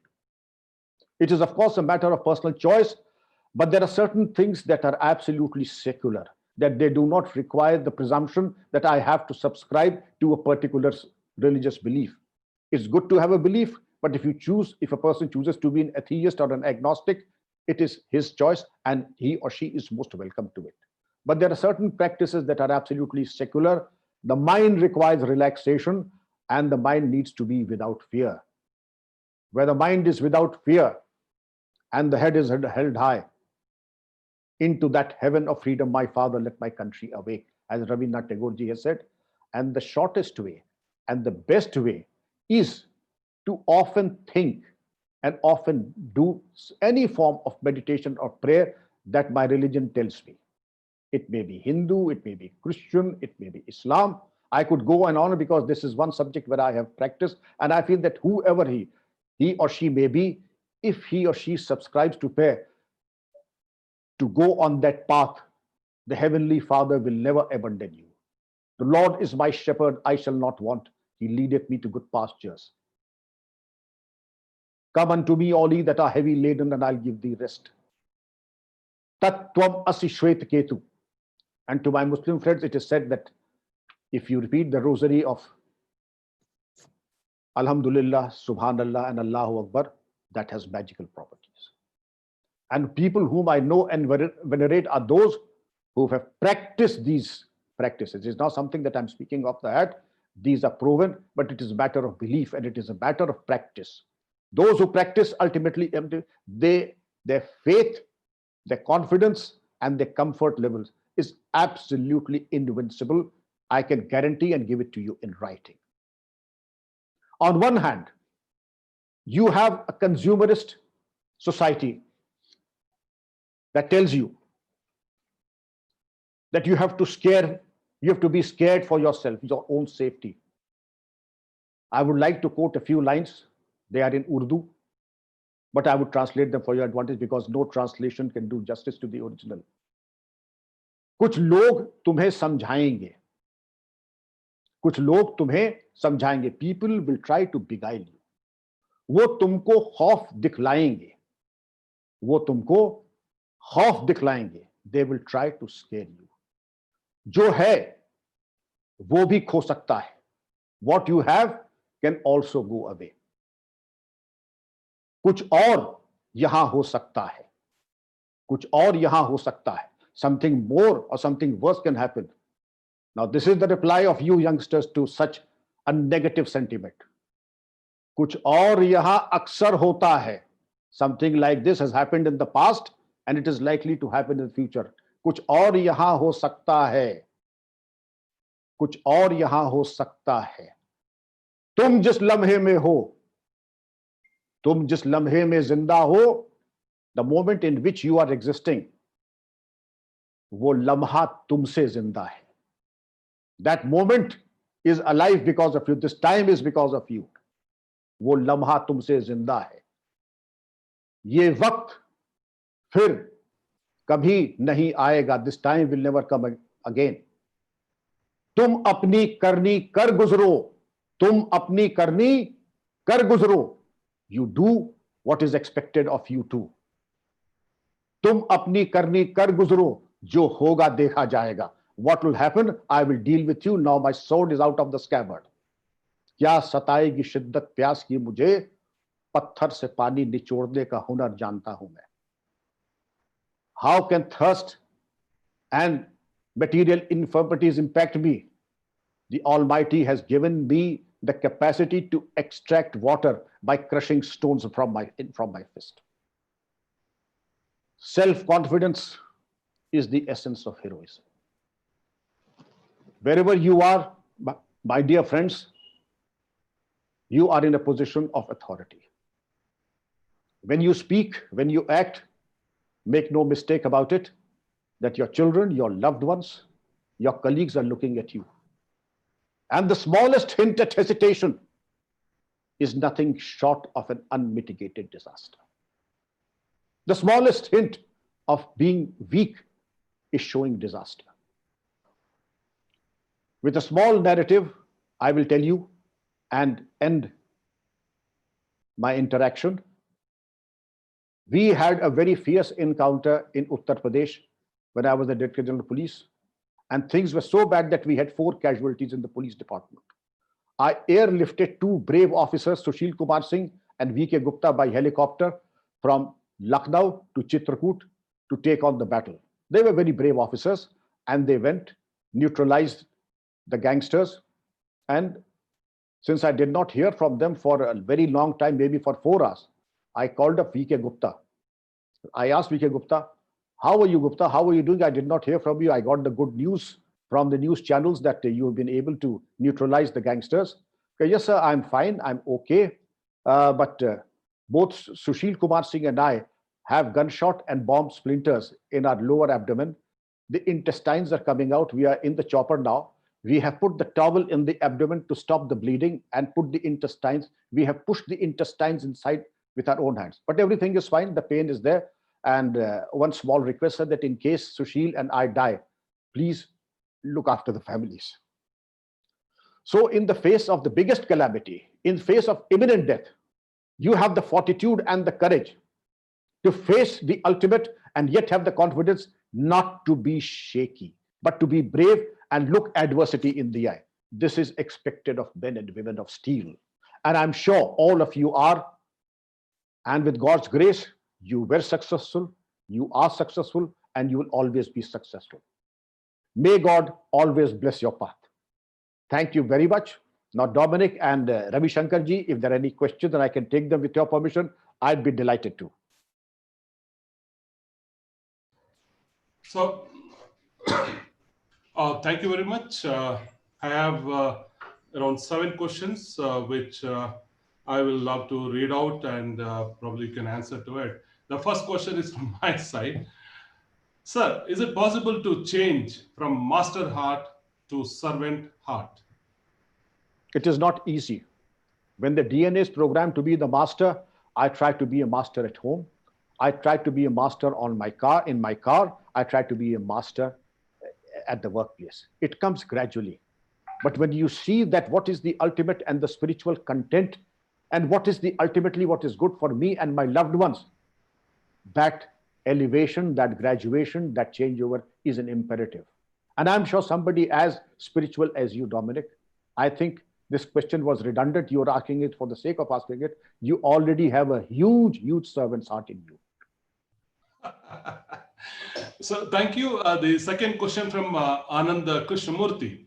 What changes do you see in the education system now that there are rules like social distancing, etc.? These may be necessary for next 1 to 2 years, even if the vaccine are ready in the next few months. Anandji, namaskar. A very great question, and which the best brains in the country are obsessed and working on it. Online education is a blessing, but this blessing is very limited. When you come to technical subjects like science, biology, and other subjects that are complex like mathematics, perhaps online teaching and online classes have a limitation. How do we handle practicals? And you were very optimistic when you said, Mr. Anandji, that the vaccine may come. But the vaccine may come, perhaps we sitting here, maybe are lucky, maybe we get it in the first 90 days. But the last man in this country is going to get it after 4 years. This is what the mathematicians and what the experts in the medical and health department say. The last man is going to get it after 4 years. So the problem is not easy. We are working on it. Virtual practical classes, online classes, and the FAQs frequently ask questions in respect of the technical subjects. But personally speaking, I've tried both the platform on multiple platforms. There is no substitute for face-to-face classes, the emotional support, and the distraction of the child and the student when he is working on screen. Therefore, the earlier we revert to the age-old social distancing classes, we are not able to take it, as I'd explained to Mr. Ravi Shankar and Dominic, that we have an assigned medical college with us. We already have COVID patients in isolation there. We cannot afford to have our students and faculty in the university till the time if this facility is being used as an isolation station. Therefore, when the things are safe, the first priority is the safety of our students and the faculty. The second is to have face-to-face interaction, but with the due health, hygiene, social distancing, and other precautions to be taken. That may take a little time, but I'm sure in 6 months' time, we have to have classes. So I have a question from Sajid Raja from Dubai. He's asking, can you request Dr. Vikram Singh to recite the Sanskrit sloka again, please? He missed it. So he doesn't want English translation, want a Sanskrit slogan. Thank you, Mr. Raja. I'm happy that you like the shloka. Utsah sampanne,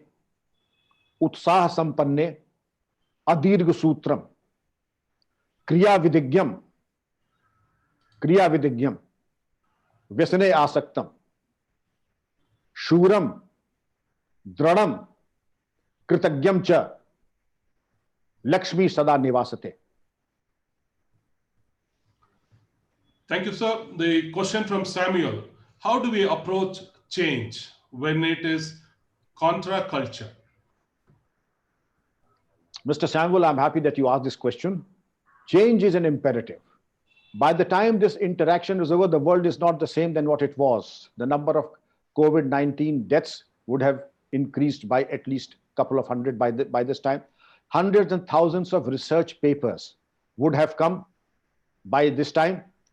That would make many of us who are academicians redundant unless we subscribe to be lifelong learners. But a change that is against perceived culture, it is a personal choice, and you asked that. Akbar Allahabadi had once said, "Hum un kitabo ko samajhte hain qabile zabti, jinko padh ke aulad samajhte hain maa baap ko khapti." Akbar Allahabadi had said, "I think that all those books who promote change must be proscribed, because by reading such books, the children feel that their parents and teachers are senile." But it is easier said than done. There have to be adjustments. There are adjustments that I have to make. There are adjustments that my family has to make. There are adjustments that my colleagues have to make. Anything that is legal, but I may not agree with the societal norms, I may not agree.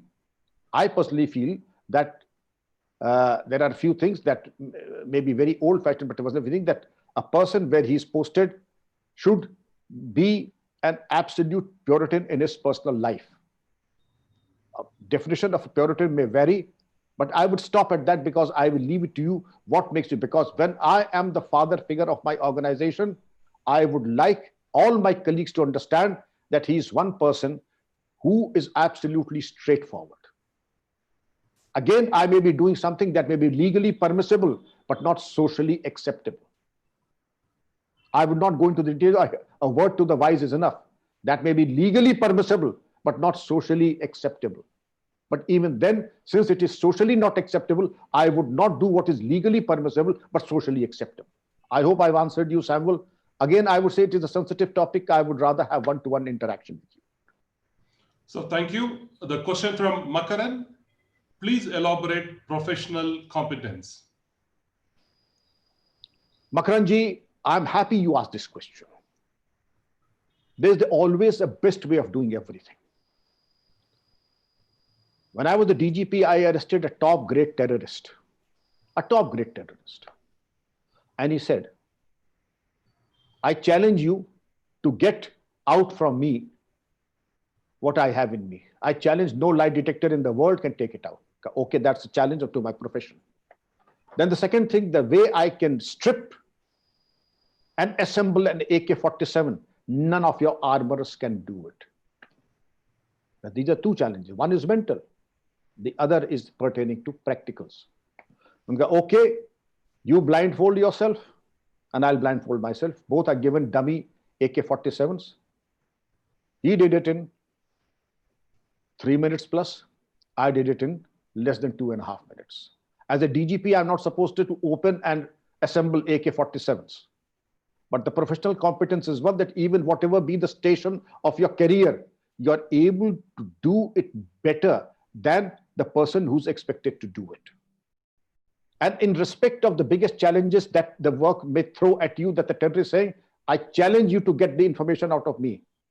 I'll eat out of my hand and I will become a prover in a court of law. And lo and behold, how we were able to get a signed confession from the terrorist is a matter on record. There's always a best way of doing everything. Again, when it comes to your field, Mr. Samuel, if you are an IT expert, then you need to know the latest advances in technology. Because my degree of BTech or MTech becomes redundant and obsolete in about 5 years. That degree doesn't take me very far. Therefore, I have to upgrade and be a lifelong learner and to have the best practices universal, and they should be on my fingertips.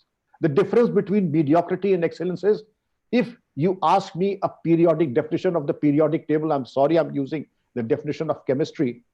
If I'm an average student, you ask me, what is the definition of periodic table? I'll go periodic table, maybe.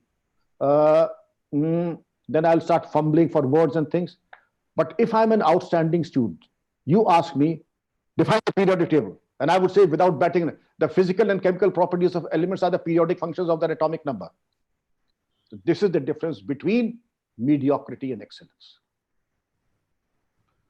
Thank you, sir. The question from Ravi Shankar Balasubramanian. Integrity is not there in India at present, both with educated and uneducated persons. Do you think it will change in future? And is there any way forward for this to change, as persons with honesty and integrity are affected due to the actions of majority of corrupt people? A very poignant question, Mr. Ravi Shankar, in respect of integrity. I have seen so much of the world. When I joined 1974, there were more honest, I would say, more honest constables, head constables, and sub-inspectors than there are senior officers today. It has been my proud privilege to work with constables, head constables, and sub-inspectors who are more honest than many of the senior-most officers today.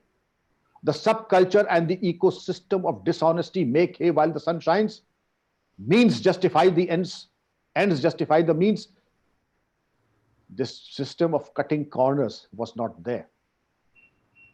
I may win or lose, but I will never bow my head and cut corners to achieve success. I remember my parents telling me, the day you take a shortcut in life or be involved, don't come back home. My mother said, my father, of course, was a man of very few words, don't come back home. I'll presume that I did not have a son. But the ecosystem in which I have worked with topmost politicians, those politicians were those who did not switch on their ACs and fans because it was public money, who did not make phone calls on Sundays because they said that the rate is twice as much. I will make a phone call only on Sunday because the rate is half. I will not make a personal phone call on a working day because the rates are double. I have seen chief ministers and cabinet ministers giving so much of respect to probity and honesty.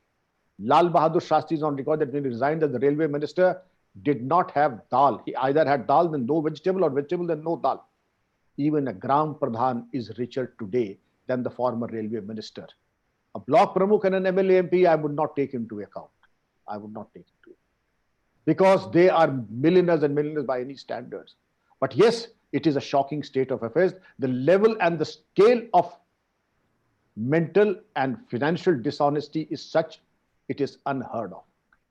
There was a minister in Chaudhry Charan Singh's government who was a philanderer and a womanizer. And he dismissed, Chaudhry Charan Singh dismissed him from his cabinet. If you know, but he is a person of loose morals. As a minister, he is very competent. You know what Chaudhry Charan Singh said? One who is not or cannot be true to his own wife cannot be true to the nation also. A person who has loose morals is a person of loose character, and a person of loose character cannot be true to the cause of the nation and society. He cannot be a part of my cabinet. So this is the level of integrity that I was privy to myself, not second-hand. And today when I see that nothing shocks and surprises me any longer, well, the less said the better, but I'm an optimist, and I think there are vibrant people like you, Mr. Dominic, Mr. Ravi Shankarji, who I see light at the end of the tunnel. It is an uphill task, but we need to have the current level of leadership also telling us that there is zero tolerance to dishonest practices. Thank you, sir. The question from Narsimhan. Do you believe that administrators in our country should be educated about the factor of emotional quotient in decision making? Absolutely. The days of feudal and being the lord and master are long over, Mr. Narsimhan. If you're not emotional, if you don't have a servant's heart, if you don't see the tears of the people whom you're supposed to serve, not rule. Our salaries come from the blood, toil, sweat, and tears. They are our Lord and Master. And if we do not have an emotional link with that, if we do not have an emotional connect with them, then I think we have failed in our duty. Our duty is to be with them through thick and thin. And I have known district magistrate and superintendents of police who have contributed more than 50% of their salary to the migrant laborers and their families, so that even at the cost of being impoverished, I asked one officer, you are, because the wife complained, sir, my husband is contributing 90% of the salary for this cause. What will happen? I asked the officer, charity begins at home. How do you think, for how long do you think will this charity go on? You know the reply? Sir, till the time I become one of them, I will continue to give them. I salute such officers. I salute their families and I salute their parents. Yes, without the emotional connect, administration, a good administration, a vibrant administration cannot happen. So thank you. There's a question from student. He didn't want to mention his name. Probably must be from your university. He says, how to stay motivated to study online for engineering semester during lockdown and cover whole syllabus in weeks' time? It's a mixed question. It has to have a mixed answer. My dear son, I wish you all the very best. In today's time, to have a student participating in a webinar is nothing short of a miracle. And I compliment all such students who have joined webinars, because you are already on the right track. You have all the ingredients of a winner to be with the right kind of people in the right society and see what builds you up, what makes you a better student, a better seeker of knowledge. Be a part and privy to the best webinars, best online classes, and have a problems register. Because somebody told me when I was studying, have a problem register, because engineering is a professional branch and all subjects and all concepts that are not clear, jot them down topic wise. And when you have the time, take time from your teacher, from the person who is a nodal officer of your subject. And even if it takes you a couple of hours, 5 hours, 7 hours, maybe 8 hours, get those doubts removed. Because if the concept is there, learning becomes a cakewalk and becomes easy. And when the learning becomes easy, then you can complete your subject by the hand of, in the library, online classes, removal of doubts and making your own notes. Go to the YouTube, see how note taking also is an art, as the Princeton University note taking tips. Make your notes, let that be a file. And when you pass out, those notes can be reduced in the book form and will sell like hotcakes. Thank you, sir. Wonderful message. Here is a question from Ramesh Burania. Slow changes, gradual changes is easily adopted, but abrupt changes is difficult to cope. So how to deal with it? I think you should be very mentally alert, physically alert, and spiritually alert for these small changes. There is nothing like a neutral gear in life. Either I go up or I go down. And every act that I do, attending a webinar, you had a choice of not attending it. You attended it. You also had a choice of not asking a question. You asked a question, and a very relevant one at that. So the changes that are perceptible and imperceptible, when I talked, I gave a hint that this lockdown has given very subtle changes in the psychosomatic material. Many of us have become harsh. Many of us have become demanding. Many of us have become so demanding that it is unrealistic and on the verge of tyranny. These are subtle and small changes. There's an old story of a frog who was put into cold water and on a moderate flame. The change was so slight and moderate that the frog did not realize that the changes are so minor that at the end of the day, the water started boiling and the frog got boiled. The frog was not aware of the minor changes, and in the process, he perished because of these small changes. The small changes that affect us negatively need to be addressed. And I'm sure you are sensitive enough to identify, to see the fault lines in your near vicinity. They are the ones to be alert about. I'm sure you would be very aware of the malignant influence that the social media has. The television model for losers, the television model for making us losers, and the social media platform of giving us digital dementia. I would go on and on, but you are a man, and the survivor in battle is one who's able to gauge from his professional experience and sections where the minefields are and navigate his way to security and safety. Him, himself, his loved ones, and those who are behind him. So here is a request from a well-known social worker by name Krishna Prasad. He says, "Sir, at testing times when police department is working as a front warriors, really risking themselves for the sake of citizens, what is that one encouraging message you would like to give to them, which will make them feel better, motivated? In fact, you may be aware that our Bangalore City Police Commissioner is doing wonderful job. And what could be one encouraging word that you will give it to these policemen?" Men in khaki, the nation is proud of you. You have done the nation and the uniform proud. I salute you, I salute your parents, and I salute your training. And congratulations, Krishna Prasad ji, for putting up one question about which I am very emotional about. My namaste and Jai Hind to Police Commissioner Bangalore as well.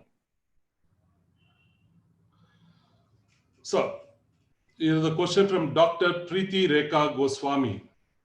What could be done with these 12% of people who were suffering from mental disturbances in this pandemic situation? Dr. Goswami, a very relevant question, and I think all of us need to address that. Mental health is of prime concern.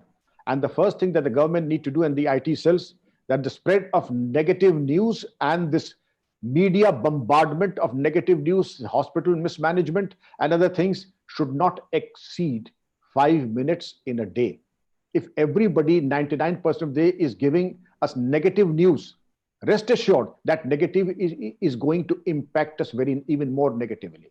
Therefore, there is thinking that such negative news should not find more than statistical presence or a 5-minute presence in the news broadcast. Today, they have 99.9% in spite of the disturbances and the Indo-China border. But the mismanagement, the deaths, the other negative news have a 99% presence in the news. That should go. Then the mental health records. The disturbing cases of, we should know that it is not something that you can fault a person with. Any person who has the first sign of a thought of harming himself or herself need to see a friend, a philosopher, or a guide, or take medical help. That is what the requirement is. People also should at large feel that they need to be sympathetic. Today it may be somebody else, tomorrow it may be me, tomorrow it may be anyone. It could be any one of us. Therefore, it is not a laughing matter. It is not something to be made fun of. It is something that comes so naturally in a moment of acute distress. And therefore, there has to be an action plan in respect, both in the police, in the public, in schools, colleges, and universities. Any person who feels that he is disturbed, lack of sleep, change in bowel movements, or a sudden bout of depression, he or she needs to get checked up, have positive people, go into meditation, eat the right kind of foods, take supplements. And I think that person will be fine in just 3 days. That is my guarantee. So, question from Neeraj Sehgal from Delhi. When others can't understand you, what to do and how to explain ourselves to them? Firstly, why should there be a fetish for me to explain it to others? If I'm explaining something like 2 + 2 = 4, that is not rocket science for others to understand. And if I want to explain, then perhaps if there is an infirmity in the way I explain, am I too aggressive? 2 + 2 = 4. No. 1 + 1 + 1 + 1 = 4. Am I abrasive? Am I rude? Am I aggressive? Am I speaking in Greek and Latin? See if there is anything that I can do to help the other person understand me. Let us see where the infirmity is, where the choking is, and address the choking part. 99% of time, what I see is that every time I start cleaning the mirror, I clean the mirror, I find that I should have first cleaned up my face first, because the dust was on my face, not on the mirror. So the question from Naresh Sharma. Shouldn't we think about cut off virus chain in our country? I think better to have control over it rather than waiting to see where it will end. providing medical facility, even 25% of population is not possible. I look at it much achievable rather than depending on our medical infrastructure. Very good question, Mr. Sharma. And I think the best brains are already working on this. There's a multi-pronged strategy to address this problem: getting the vaccines, medication, improving the hospital bed situation, ventilators, and also what you said, the strategy is in a very incipient stage. Whether it will work out or whether it will work out in the foreseeable future is a matter of debate and concern. But yes, the best brains in the country and the world over are working on it. But as of now, I don't think there is any convincing or any plausible progress that has been made which can be replicated. So I'll just read this question very slowly because it is I'm finding it difficult to read out. But anyway, this question from BM Channa. He says, as you said, change is the only constant, and I also believe that change before the change with change, and change after the change. But still, despite of all our effort, sometimes we feel difficult to adopt and absorb this change. So, how to come out of this dilemma? First of all, that with the very fact that you have identified the problem, Mr. Channa, that you are already on the road. There are no options. We have to subscribe to the changes and be a part of that mainstream. As Lord Tennyson said, maybe in the 1890s in the Victorian, the old order changeth, giving rise to new. A river is pure that flows, and the sadhu is pure who goes. Therefore, this change and this journey from statics to dynamics, from this journey from being stationary to change, is the rule of life. All stoppage of movement is death. And therefore, if you identify change, all changes are not meant for me. All changes are not meant for all of us. But amongst all the changes, there are changes which we have to adapt to. There are changes that we have to subscribe to. There are changes on which we can be passive to. But if there are changes in law, all of us have to respect that. If there are changes in the traffic rules, we all have to subscribe to that. If there are changes in societal norms, we have to respect them. We may not be privy to that, but we have to respect those norms. Therefore, to respect the changes, to respect, do when in Rome, do as the Romans do. So, Mr. Channa, I feel you're on the right track. To subscribe and respect the changes is the first step. Sir, Kuldeep Kale is requesting to repeat Hindi Kavita. ओ, कुछ लोग तुम्हें समझाएंगे, वो तुमको खौफ दिखलाएंगे, जो है वो भी खो सकता है, जो है वो भी खो सकता है, इस राह में रहजन है बहुत, रहजन मीन्स रॉबर्स, इस राह में रहजन है बहुत, कुछ और यहां हो सकता है, कुछ और यहां हो सकता है, कुछ और अक्सर होता रहता है, कुछ और अक्सर होता रहता है, तुम जिस लम्हे में जिंदा हो वो लम्हा तुमसे जिंदा है, ये वक्त नहीं फिर आएगा, ये वक्त नहीं फिर आएगा, तुम अपनी करनी कर गुजरो, जो होगा देखा जाएगा. Wow, wow, wow. So there's a question from Roy Fernandez, Dubai. What is the advice for a young police officer after seeing the negativity against police forces, especially after recent incident in US? Young police officers the world over, God has given you the opportunity to serve humankind. You are blessed, others are not so as blessed. Treat them as God. Treat the people whom you are supposed to serve as God, because they are God. Each soul is potentially divine, and do not miss out on the opportunity of serving God standing in front of you. One.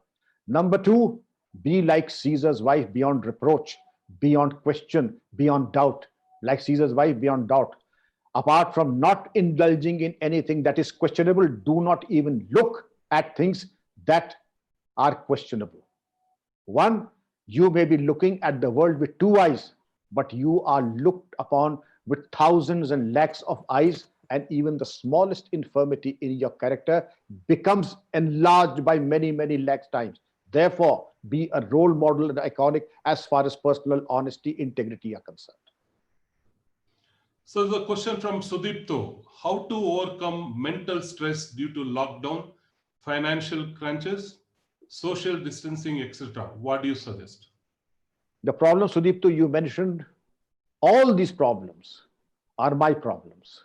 All these problems are the problems of Dominic. All these problems are that of Ravi Shankarji. All these problems that of emperors and the people in the highest positions, magnates who have 7 limousines lined up in their garages. They also have the same problem. Henry David Thoreau had said, leading a life is not a problem, provided you want to lead a simple life.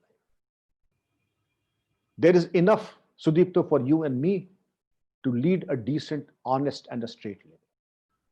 The very fact that you are in this webinar goes to show that we have enough in our pockets. Yes, I don't have a Rolex, and I don't have a Mercedes, and I don't have a mansion, but I'm none the poorer. I'm second to none, and I don't feel I'm second to none, even if my bank balance is not second, but perhaps it does not compare with anyone. But I feel that I am the Lord and Master because my wants are limited, my mind is under control, and I have no wants. I have reduced my wants to a level where whatever my earnings are, I can adjust, I can meet out those requirements, and there's a surplus for charity left also. Sudipto, this is the choice that you have to make. Become a minimalist. So, question from Arun Kumar. Yes. People generally do not prefer change, but actually we need to do henceforth. Other than teachers, who can we depend upon? Arun Kumarji, it is a personal choice and question. There are those who feel that trust everyone unless you prove otherwise, and there are those who feel don't trust others till they prove otherwise. I would say that when there's a couplet, तुम दिल में एक बार मोहब्बत तो लेके निकलो, तुम दिल में एक बार मोहब्बत तो लेके निकलो, रास्ते में तुम्हें कोई दुश्मन न मिलेगा. I feel that your teachers, your parents, the best friends that you can have are your teachers, your parents, your brothers, sisters, your immediate family, and the immediate social circles of well-wishers whom you have known for the last few years, whom you can back upon as your friends, philosophers, and guides. Having too many friends, I perhaps am the oldest in this gathering. Very social, meeting almost 300 people every day when I was the DGP audit service, maybe even 400 persons a day. But if you want to ask me my friends, it will be very difficult to touch double figures. Very difficult to touch double figures. The 3 a.m. friends are very difficult to come by, whom you can call at 3 a.m., say, who will take your call and be at your beck and call. Very difficult to have them. But you'd be lucky and fortunate to have even a few of them. So, Huma Zaidi is asking, can mastermind and servant heart can make you a good teacher or an officer or a leader? Obviously. Yeah. Huma, I must say that you have a very incisive mind. You have said that a mastermind. But the mastermind should be within the heart, and the servant's heart should be with the mind, should be more visible. You should be seen to be a person of a father, mother, and a teacher rolled into one, and not vice versa.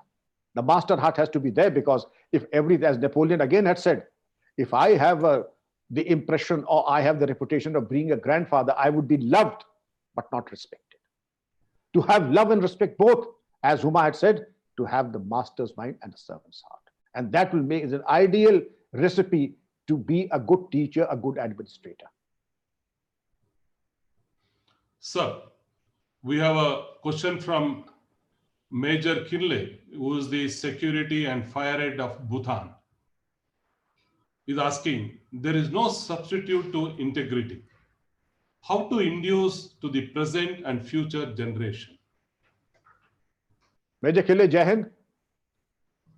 A very good question, because topmost integrity and zero tolerance should be our topmost priorities.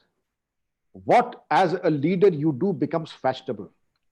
Tomorrow, if you decide to start smoking a pipe, rest assured, most of your colleagues, junior colleagues, will start smoking a pipe. If you start reading The Statesman, rest assured, half of the people working with you would be reading the Daily Statesman. What you do becomes fashionable in your organization. So if I say that I place the topmost priority to integrity and honesty, and there'd be zero tolerance to misdemeanors, and there'd be zero tolerance to any transgressions of integrity, I'm sure you have done your job. It is not that we do a token service, lip service, and symbolism on the Integrity Week or the Vigilance Week that we celebrate every year. That is just tokenism. We reward the person who's reputed to be most honest, who has given the best example of best practices of integrity, who has displayed a good investigation, good security. By not siding with the corrupt and the dishonest, they need to be honored. And those who have not done as per your norms, as per your lofty standards, they have to be dealt with otherwise. So, question from Naresh Sharma. Sir, our countrymen are more positive, enthusiastic, and emotional compared to other parts of the world. Only we need government initiative and integrated plan to achieve the cutoff to the virus chain. It will put us on driver's seat. Some European countries have achieved, and now they will be on much better position to deal with it. What a wonderful thought, Nareshji. I must compliment you. When I was a teenager, there was a song. हम पेट भरे दो रोटी में और खुश हैं एक लंगोटी में. हम पेट भरे दो रोटी में और खुश हैं एक लंगोटी में. This was the level of satisfaction. And since we were contented, we are the happiest. And since we are so happy, we are contented. Yes, we have all the ingredients being the best. But somewhere down the line, the misplaced ambition, the neurotic consumerism, the market forces of economics do not take us to our rightful place. And now, this is the time to reach for the stars and do what we can do, what we have done in the past, and that explains our cohesiveness as a nation. Yes, a great workable idea. So the question from our friend Gautam Goradia is saying, considering that the police are huge risk these days, and these risks will not get any lesser after they resume their normal duty, as even case of spitting can be hazardous, and one does not know if it is being done deliberately and being used as a tool.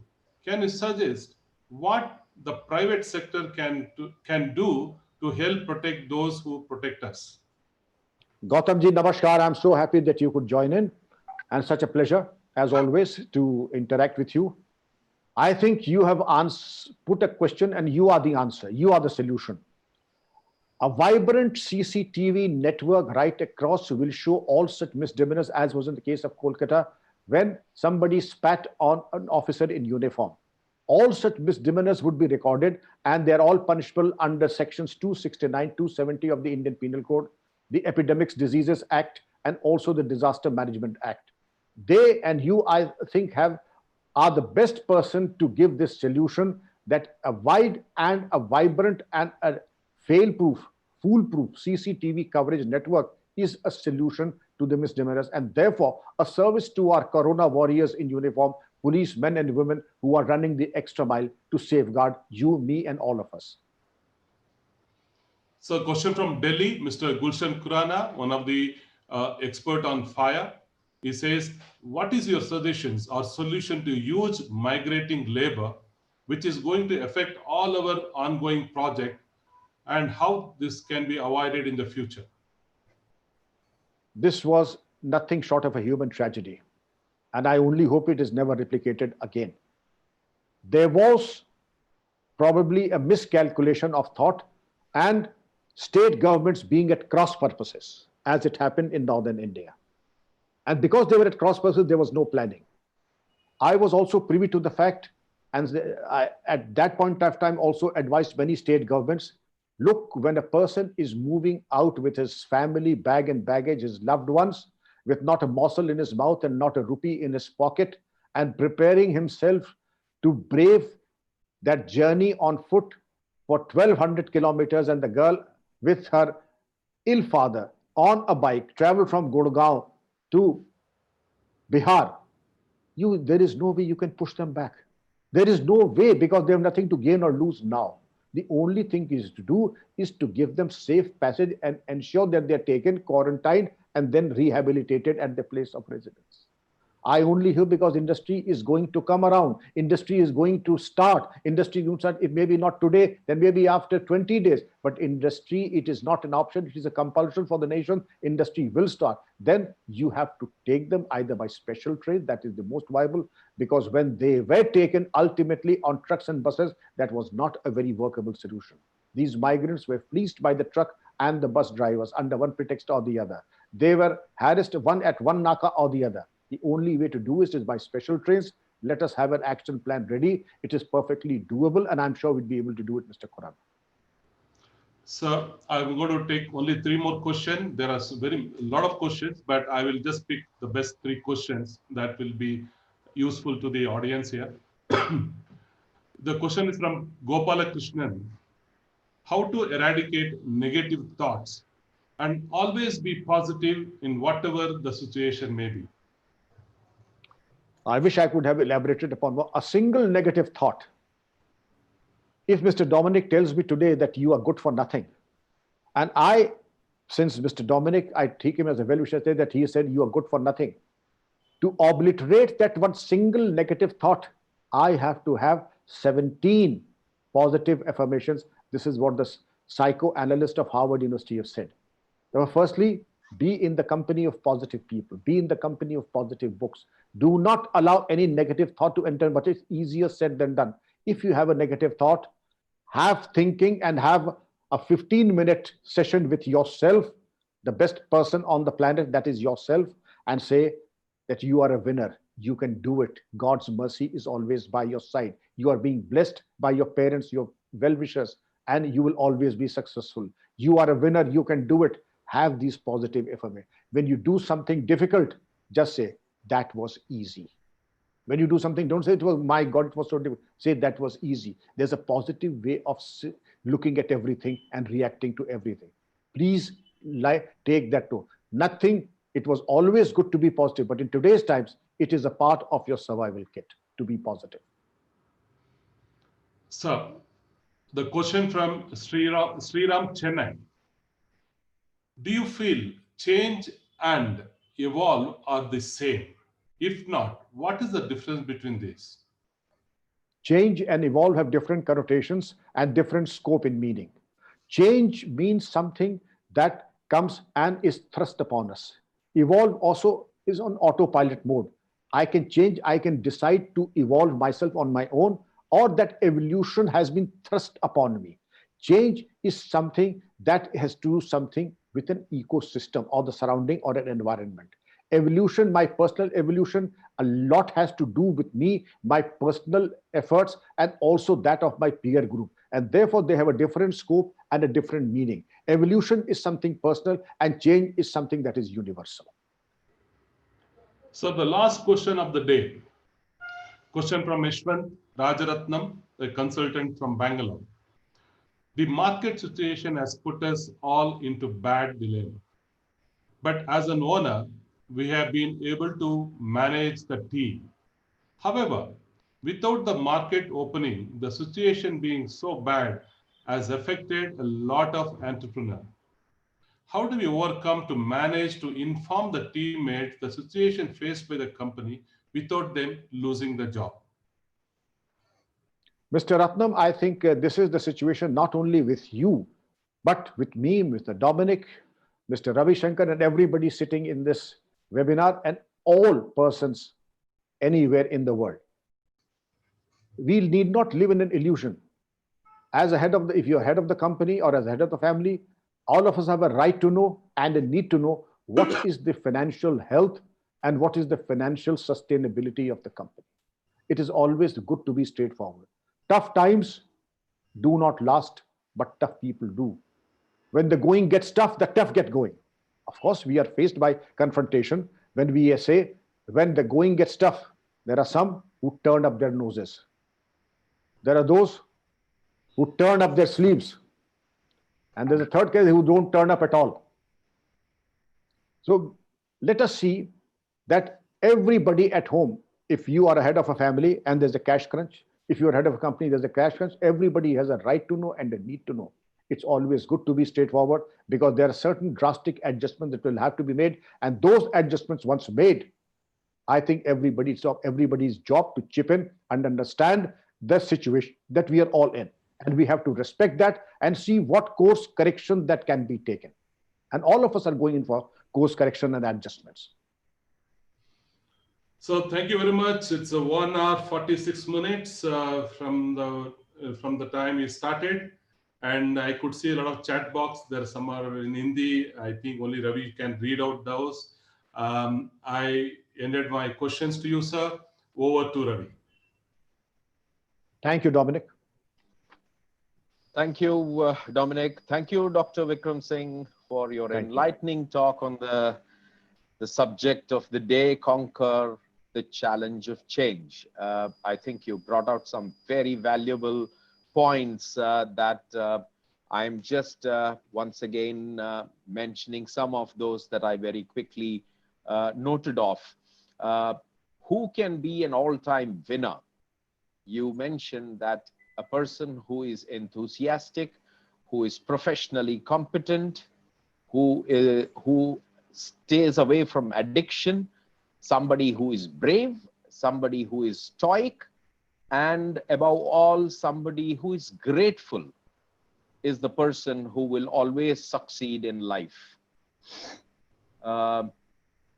You also spoke of digital dementia. I think that's something that has today arrived out of the digital addiction that we all have. Ravi, you went on mute, and sorry. Ravi, you need to do something on this mute. So you mentioned about digital dementia. I guess this is out of our digital addiction today. And it is very important for us to have a digital detox and stay away from especially the WhatsApp University information that keeps coming on to us. You stressed on the importance and being minimalistic. So these are some very valuable points that you brought out, and you stressed upon the fact that you must, or one must have, a servant's heart. That is an attitude that we must inculcate, and I guess that comes from the basic aspect of. I think we must thank Uma, who also brought out another point, and you did mention that mastermind and a servant's heart are two wonderful combinations. You spoke of action flexibility, positive framework. We all must train our minds to be positive. Even if we were to achieve very tough tasks, we must say to ourselves that it was very easy and it was simple and not a problem, and I did it without any issues. That's the way how we can train our mind to remain positive. Thank you there. Meditation and prayer, you mentioned, depending upon each one's faith, is a very important ingredient for someone to stay senile, confident, and probably help in their achievement on all the points that you brought out, sir. Self-confidence is yet another one. And I think I must thank the participants for the lovely questions that they posed. Yes.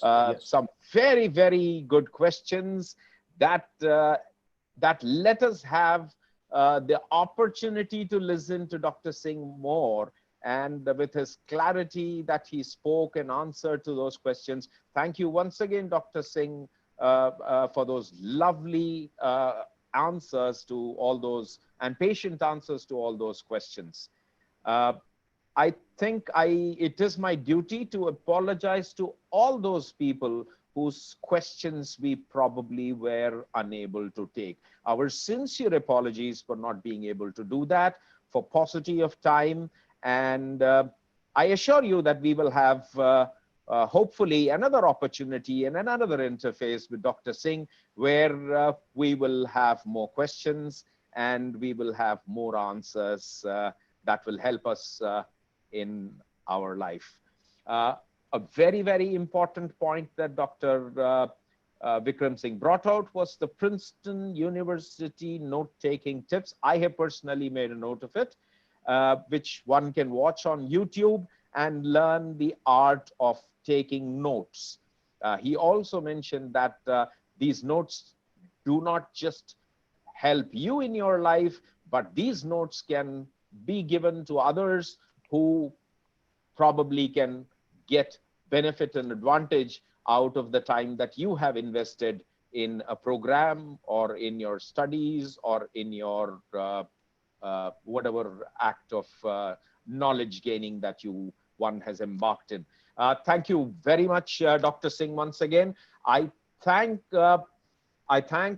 Blue and Gray. I thank Dominic for this wonderful program and of bringing Dr. Vikram.